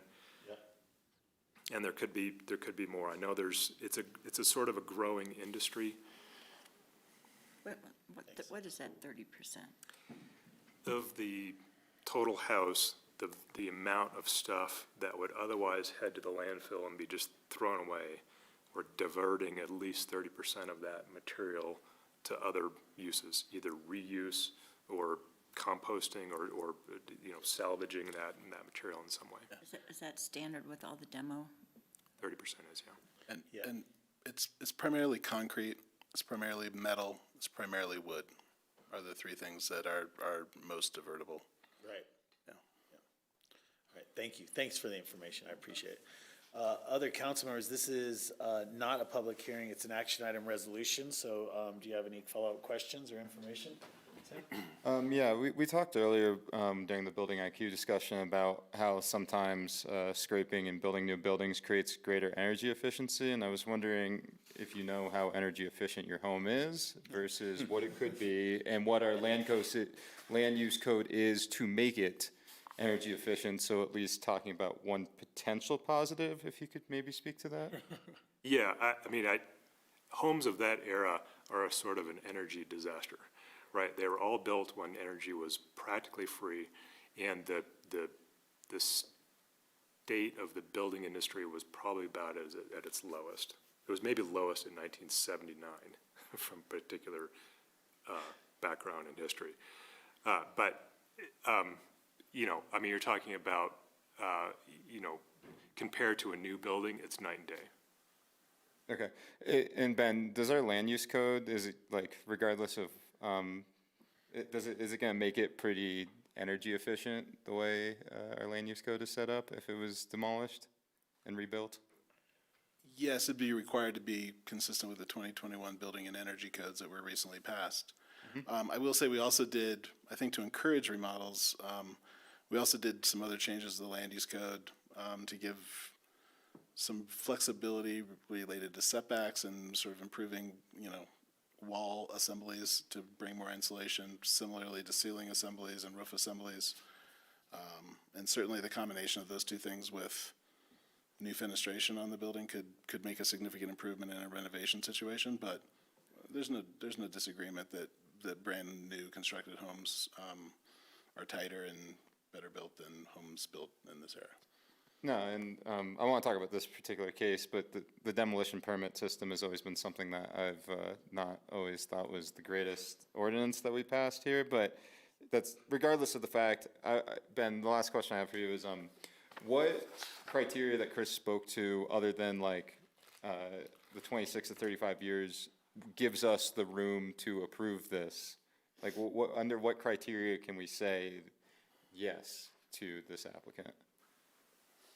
Chris tried to address that, but I was wondering if you could speak to it too.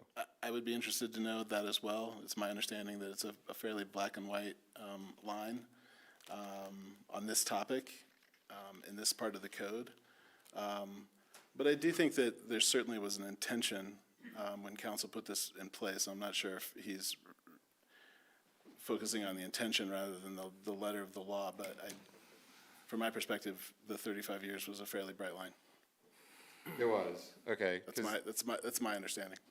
And also to speak to what he said earlier, Chris said earlier, was that if he had applied the other way, which we saw back in June, it would be stating that staff did something wrong to get that permit versus, because like what I'm listening to now, and this might be a systemic issue, it feels like this applicant's in a bind if there's no way this criteria works for them, and there's no way the other criteria works for them. Yes, so they had an option to appeal when they were denied. And when I say they, I'm speaking of Ms. Pope and her family. They decided not to do that. Other applicants that were sort of applying at that time, knowing that there were not 2023 allotments, they made a decision to appeal. And again, I think that there was really clear intention around council putting this additional 2 allotments in place. 35 years was the line that was established by council at the time. There are other paths. There is and this has been in the code for a very long time, when the idea of growth management allotments first came into place, of a multi-year allotment. And we have not had any applicants pursue that with staff at this time, but it requires some additional review criteria to get a multi-year allotment. If you meet that, those criteria, it's a review by council for issuance of a multi-year allotment without the appeal process, without requesting one of the local demo allotments. So that would be the one path that's still available in the land use code. Okay. And this is almost reviewing my question, so I apologize. But once again, you said it's like almost black and white. Like, I want to say yes to this applicant. Like, I think they meet the criteria in spirit. I think they meet the hardship, but I almost want to turn to Jim and be like, do we even legally have the foundation to say yes to this applicant if you describe it as a black and white issue? I'm like confused why we're sitting here if it is a black and white issue, and why we even allow such things. Because if we do, I want to say yes to this applicant because I think they absolutely meet the criteria. Criteria that I would have in my mind as far as hardship goes, not the numbers. Anyway. Mayor, sorry, Phil Supino, Community Development Director. I've been taking notes in the back. I feel like it's important to recenter this conversation a little bit. I understand some of the comments from council. I certainly understand the appeal being made by the applicant. There's some facts that I think are really important to state as definitively as possible. One, in response to Councilmember Rose, there is one criteria here, and it's 35 years. And that's the only criteria by which the request from a legal standpoint can be judged. And that's not, an interpretation of the land use code. That is what the land use code says. Chris, in his comments, suggested that there's really 2 paths for this particular applicant to attempt to get a demolition allotment. That is also not the case. They could wait until there was an allotment available through the regular annual allotment system. He also stated that an appeal would be sort of fundamentally adversarial, and that it would have to sort of hinge upon a finding that staff was arbitrary and capricious in the exercise of their duties. None of the appeals of demolition allotments to date have found that staff was arbitrary and capricious. They simply asked for and received an additional allotment extra above what was allowed in that given year. And finally, I just want to point out again, and I said this in a previous meeting, this is the system that council put in place working.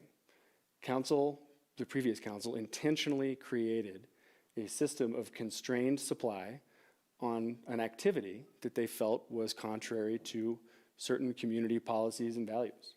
And staff responded to that request from council with a system to limit that supply. And so to the extent that any applicant feels as though they need an allotment sooner than that system can provide it to them, that is a byproduct of council's adopted policy, again, working relative to the previous council's desires for the system.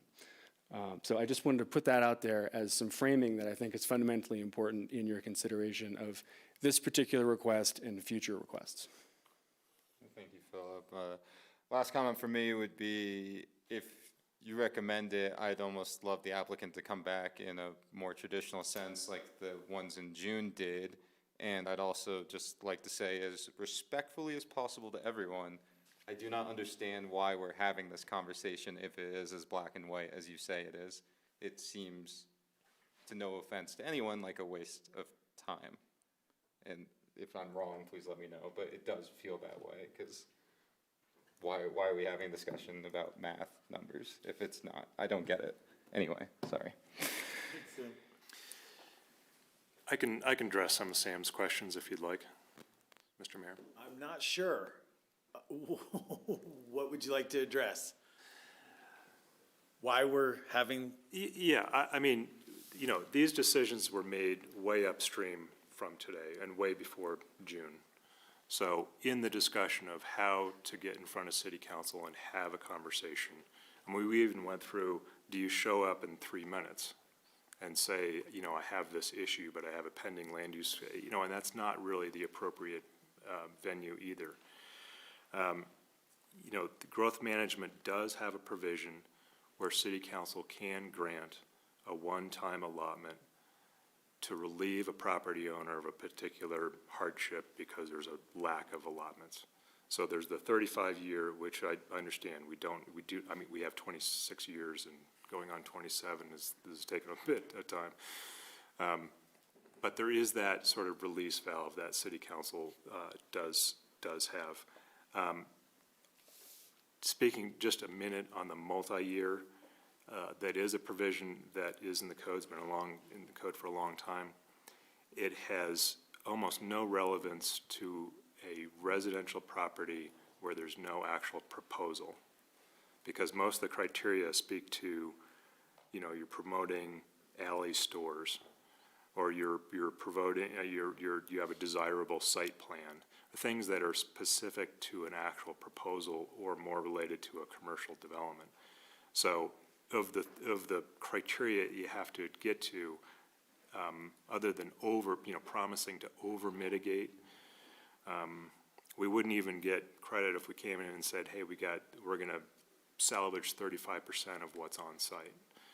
So again, back to sort of Christie's fundamental issue here is that she wanted to have a conversation with city council in a way that didn't have appeal and attorneys and that kind of environment around it.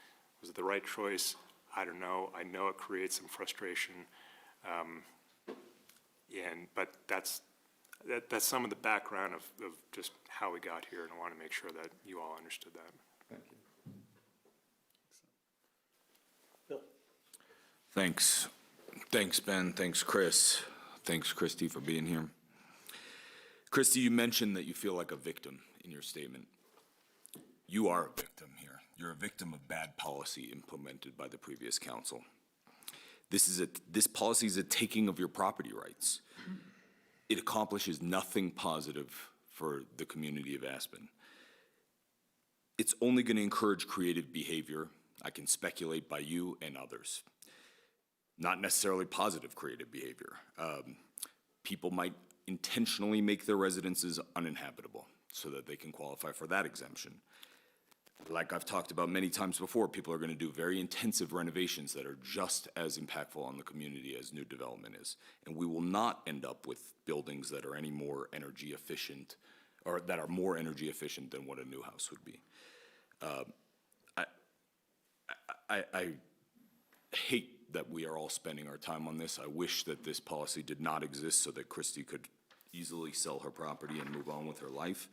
I'm certainly supportive of granting her a demolition allotment and would like to revisit this entire concept and hopefully eliminate it from our land use code. Thanks. Thanks, Bill. Any comments at this end of the table? Yeah, several. First of all, the intent of how we got at this demolition limit was that there was, the council felt there was overdevelopment, that the housing for local employees was being, local employee housing was being displaced, and it was a generation for new employee usage or need for new employees. So the intent was there to try to control what we felt was a negative effect.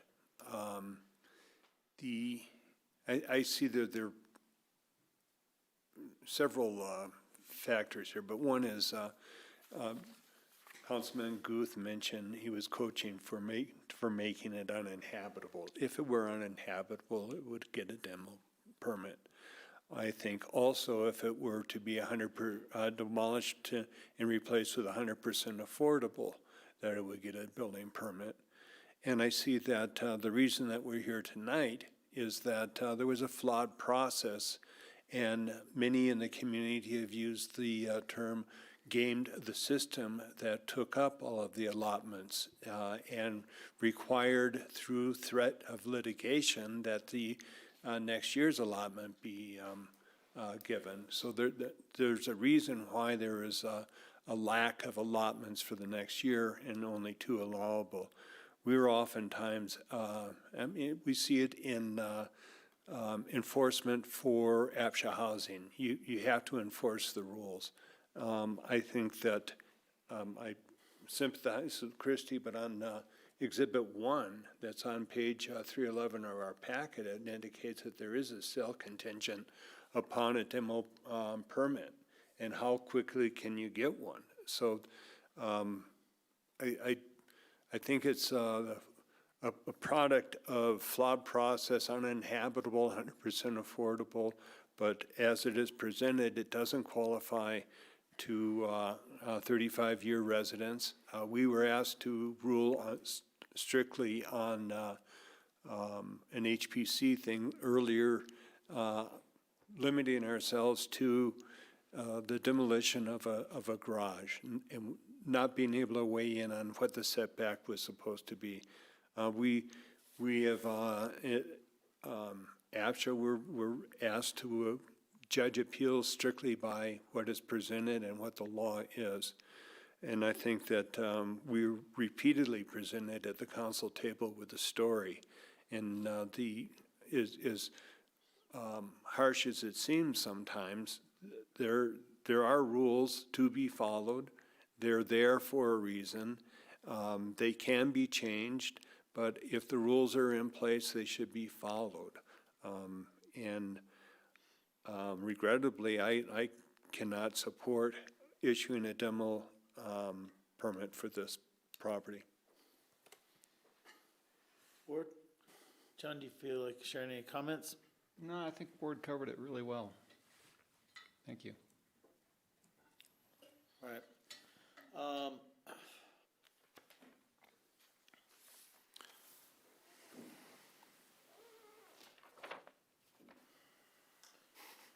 Trying to see how the motion is put to us.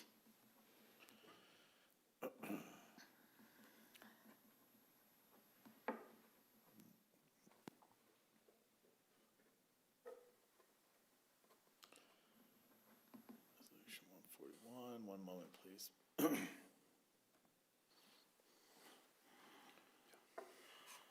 don't see it. Resolution. Put to us in the affirmative of approving Thank you. So the resolution would approve a demo allotment, or it would uphold the denial? It would approve, and staff's recommendation based on what we've previously discussed is for denial. So approving the resolution would be contrary to your recommendation? That's correct. I'll make a motion to approve Resolution 141, 2023. I'll second it. We have a motion and a second. Further discussion at this time? I'll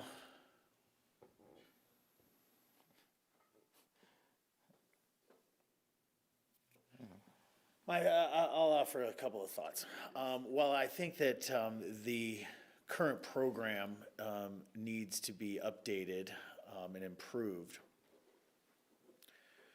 for the real considerations here, I think that there are other avenues for you to apply for a demo permit. We are in the end of September right now, so you actually have 2 forthcoming opportunities. So this evening, I'm not going to support the allotment request, but I do feel like there are 2 avenues for you to pursue that you should pursue this year. And I do think that we have some work to do, not overhauling, but we have work to do to prepare for next year's allotments and not find ourselves in the same position that we did on our first go-round. So I think there's work to do here. I think that you do have opportunity and avenue. I am in the same unfortunate position. I would like to support this, but I cannot for process sake.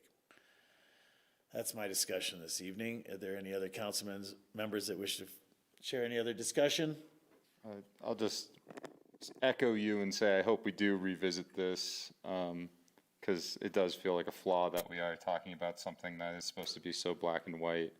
I would love if it was boiled down to simple, well, at least in this scenario, I wish it was just simply a hardship where we could just interpret that ourselves and move forward rather than have a set number of years, because this very clearly meets the spirit of local. Yeah, I agree with that. I also, well, the other thing that pains me here is that this is a 63-year-old structure. Yep. So, but I think that we can get to some cure for some of the things that we're talking about here in the next few months is my anticipation. John? Yeah, I just want to say, when we were going through the demo permit conversation, and there was a lot of thought and dialogue that went into the 35-year demarcation. And when it was all said and done, I had neighbors approach me and they said, well, thanks a lot. I've been here 34 years. Well, my response to them was, you know, it's going to take some time for you to get all your paperwork together. Anyway, a year is going to go by. So anyway, this is difficult for me as well, but I do think there are paths forward for you, and I do think we need to follow what we've set up. It was done for a reason. Thanks. Yeah, I think the code does not allow us approving this by the Resolution 141 by what's on the books. Thank you. There is a motion and a second on the table for approval of resolution number 141. Voting in favor is to support the demolition allotment request. Voting against will vote down resolution number 141 and then would need a separate motion, probably in the affirmative, for the denial. If that's the way that it goes. Is that correct, Jim? Yes, I'll discuss that further if that's counting the votes, Okay. right? Could we have a roll call vote for resolution 141, please? Counselor Doyle? No. Counselor Guth? Yes. Counselor Hohenstein? No. Counselor Rose? Yes. Mayor Tory? I'm a no. Mr. Mayor, as we've discussed on a number of occasions, that this not passing means that there's no action at this time. A denial would have additional impact on the applicant, as it may involve her inability to apply for an entire year. It may be in her best interest at this time to either she withdraws the application or you continue it to give her time to do something differently. But I would not suggest that it's in the applicant's best interest to actually move to deny this resolution at this point. The applicant may have words. Jim, I appreciate that. Chris? Yes, applicant does have words. Thank you, Jim. It's not in our best interest to go forward and receive a denial for the reasons that the city attorney has outlined. There's prohibitions on reapplying and so on. So I think what we would prefer to do is withdraw our application here tonight and then return to you either in 24 or what have you. Obviously, we're going to be following the changes forthcoming to the process and so on, and may be back sitting here again having a similar conversation, but we would like to withdraw the application. I have one comment. Is it possible that denying this, not applying this evening, would I be in a position to maybe get one of the 2 demo permits in 2024? Or do I have a better chance at this because of what I'm going through, or? Yes. Yes. Mm-hmm. If I can just make a comment to that, staff looks forward to helping you with your application for either a 2024 allotment, and if that isn't the right path or that path doesn't end up resulting in the receipt of an allotment, there are additional ways in 2024 for you to receive an allotment from council, and we're happy to help you through that. I appreciate that. Yeah. Okay, we will not entertain another motion. This does not, doesn't pass, but doesn't fail. Right. Okay. All right, thank you. All right. And thank you, Chrissy. I think all of us know you, and we know what a part of our community you are and have been. And as we said, we'll get it right. Ward did computer work for me 30 We'll get years it ago, right. 40 years ago. Christy Lee Fine Arts. I remember those days, Ward. Yes, I as well. In my little condo. We'll get it right. Thank you very much. Thank you. Hopefully this will have a good ending at the end. We'll find a way. Yes. Okay, Thank you. All right. Linda, I know. Sorry. My computer might die, but I have a. No, Sarah. Okay. This is going to be quick, Great. because I know y'all have read your packets. I appreciate it. We have Okay, memorized it. then I won't need to go into any details, and this can just be a formality. Yeah, I don't know what's going to happen. Might have 5 minutes. You'll get through it. You can make it up if it goes blank. Okay. Let me see.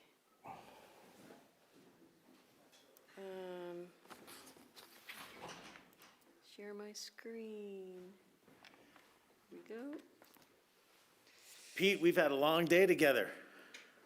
Yeah, you've got a lot of me today. All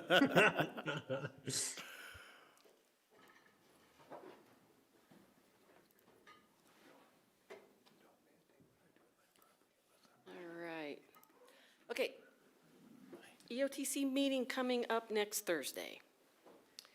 And it's going to be here. You all are the host, starting at 4 p.m., virtual and in person, and I'd like to know who all is going to be there. You better be, since you canceled the one on the 25th.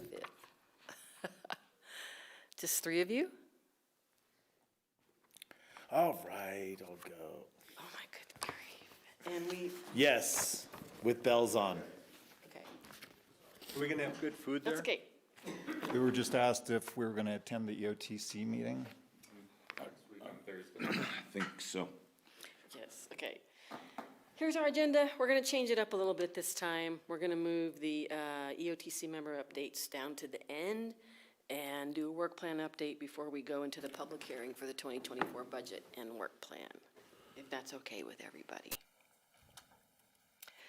From our 2023 work plan, we're going to have some brief updates. The Brush Creek Park and Ride project is largely done. The $8 million project total cost out there. EOTC spent about $4.2 million on it. We had another $500,000 from RAFTA, and the rest was federally funded. So we're moving forward with the next steps on optimizing that parking lot. We have a little, very brief update on the HOV lane enforcement since I've had a conversation with CDOT about the status of that. The permanent automatic vehicle counter project is moving into 2024, and we're rolling it into a bigger travel data reporting that we're going to start. And then the city of Aspen's going to give us Pete's going to give us some updates on y'all's transportation projects that you've just started. So our work plan for 2024 is in 3 main strategy areas. Like I said, optimizing the Brush Creek Park and Ride. We have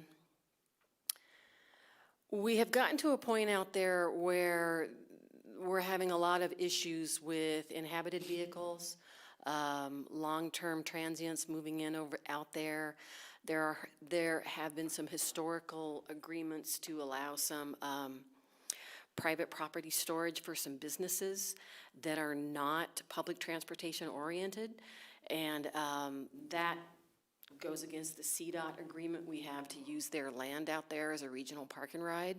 So we want to bring in a regional parking lot consultant to help us figure out how to better manage and monitor the activity out there for safety reasons, for efficiency of what it's originally intended for. And so we're proposing that. Also, we would like to bring back the 2 pieces of the original federal grant that we had to pull out because the bids came out too high. Those were the restrooms and the bus turnaround lot. We want to value engineer those 2 pieces and see if we can get some local bids that are more in line with what we can actually fund. Those 2 pieces of a federal project had to be a lot more expensive because of all the federal regulations and the type of firms that bid on federal projects. We think we can do better by bidding it locally. Then we're going forward with trying some different design treatments for the buttermilk crossing, since everybody at the last meeting decided not to go forward with a very expensive grade separated crossing. So we're going to look at cheaper ways to fix that out there. Truscott to Owl Creek Trails going forward. We're going to be working with the City of Aspen Parks Department in February on seeing how it will fit in with their capital planning for 2025. If we can get that project, we're going to get it designed and get the construction documents done in 2020, late 2023, early 2024, and then be ready to work with the city on seeing how it will fit into their larger trail projects. They are going to, the City of Aspen is going to be the holder on the easement and will be the long-term maintenance partner on that project. And then we've got a new request from Snowmass Village to do a bicycle and pedestrian route between their employee housing on Divide Road. They are needing a bike and pedestrian way on Brush Creek Road between Divide Road and the mall. People are now walking in the road to get up there. And so in your packet, there was a letter from them, and they've asked for 50% funding for that. And then finally, our comprehensive travel data project is going to, the permanent automatic vehicle counters are going to be installed in the spring. And we're going to have a very short couple slide presentation on our trial that we've been doing out there at the lumberyard area with the Recore technology that we have, and the kind of data that it's giving us is very interesting, and we're going to show that to you guys. This is just on those key projects, some numbers, the budget numbers that we've put on those things I just mentioned. The restroom and bus turnaround bid planning at 50 grand is highlighted because there's a typo in your packet. I left out a 0. It was gonna be, it's actually gonna be 50 grand and not 5. So here's just some prices on our projects. Probably if we hadn't gone so late tonight, I might go into this with you a little bit, showing our projected revenues in 2023 and 2024, but we can save that till next week, if you like.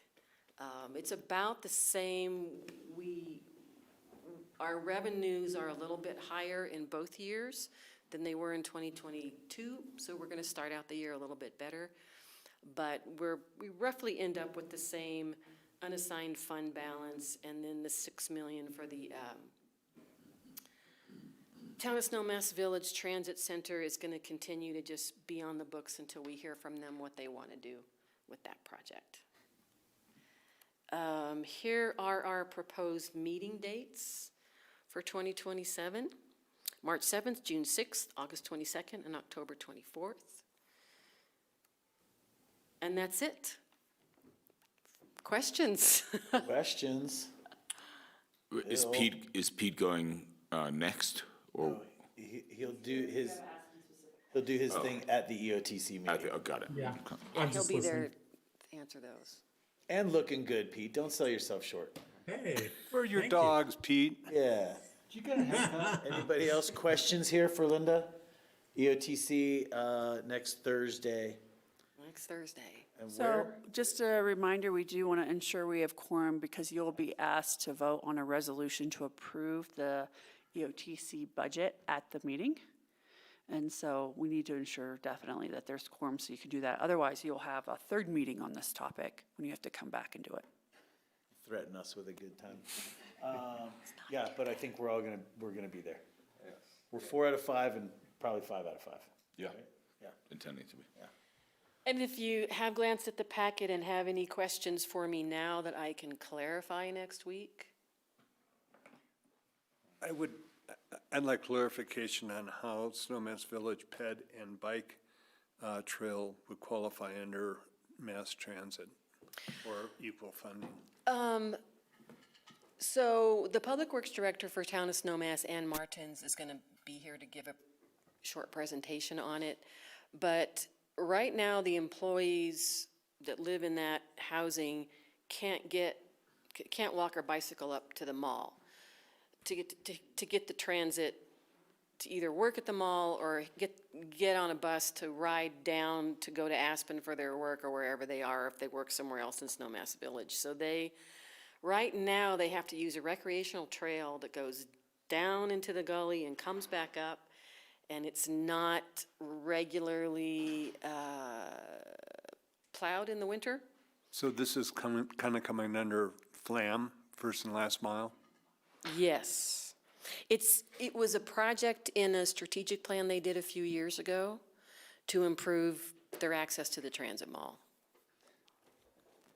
Thank you. Thanks, Linda. Sorry to keep you here so late this evening. Oh, I'm glad to go home now. Next time we'll put you up at the top of the list. Thank you. Yes, we'll put you under. You'll be at the top of the list on Thursday. We'll put you under scheduled public appearances next time. Thanks, everybody. See you next week. Thank you so much. Okay. Jim? Mr. Mayor, staff, and council have requested that council go into executive session pursuant to CRS Section 246402-4B, conference with an attorney of the local public body for the purpose of receiving legal advice on specific legal questions. In this case, the specific item of discussion involves the discussion of work product privilege with council, with the city attorney regarding lumberyard financial modeling and pro formers. Council votes to go into executive session. The executive session will be recorded, and the recording will be maintained by the clerk for a period of not less than 90 days. 90 days? Okay. 90 days. No. I would note in this situation, we have scheduled an action item for further public discussion of the work product privilege regarding lumberyard financial modeling and performers. If you come back into a public session for public discussion, I would suggest we come back to this room, and I've asked that grassroots remain and that we reconvene the meeting up here following the executive session for public discussion. And she's indicated that she is willing to. Thank you, and hopefully we will be quick. Thank you for that, Jim. Is there a motion? Me. Good job. So moved. So moved. So moved. Seconded. So moved. We have a motion to go into executive session in a second. Can we have a roll call vote for it, please? Counselor Doyle? Yes. Counselor Guth? Yes. Counselor Howenstein? Yes. Counselor Rose? Yes. Mayor Tory? Yes. If you need a bite in the fridge. 4 hours out on. It's close, 10 minutes, I brought it.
Welcome back, everybody. This is the Aspen City Council regular meeting for September 26th, 2023. We got through our agenda. We had an executive session, and we are reconvened back in council chambers for one action item and adjournment.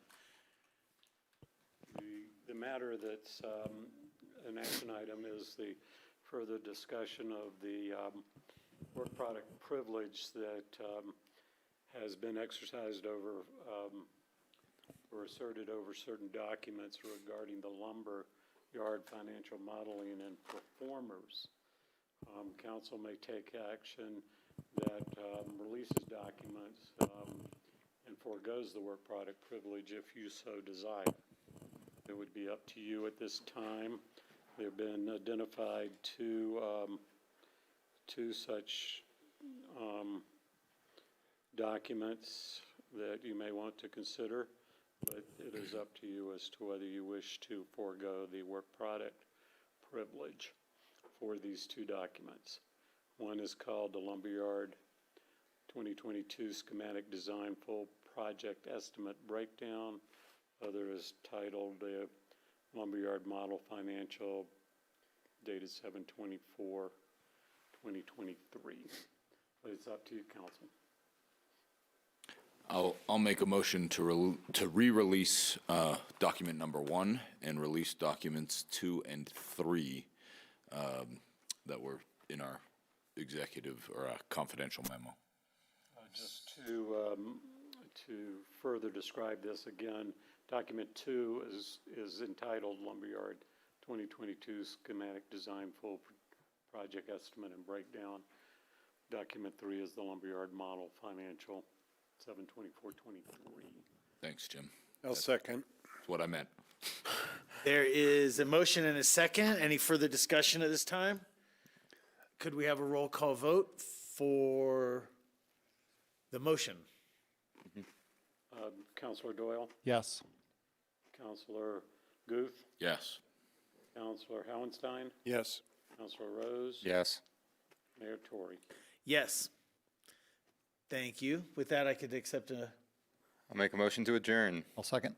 motion and a second. Any further discussion? Seeing none, could we have a roll call vote for adjournment, please? Councilor Doyle, Yes. Councilor Guth, Yes. Councilor Howenstein, Yes. Councilor Rose, Yes. Mayor Tory.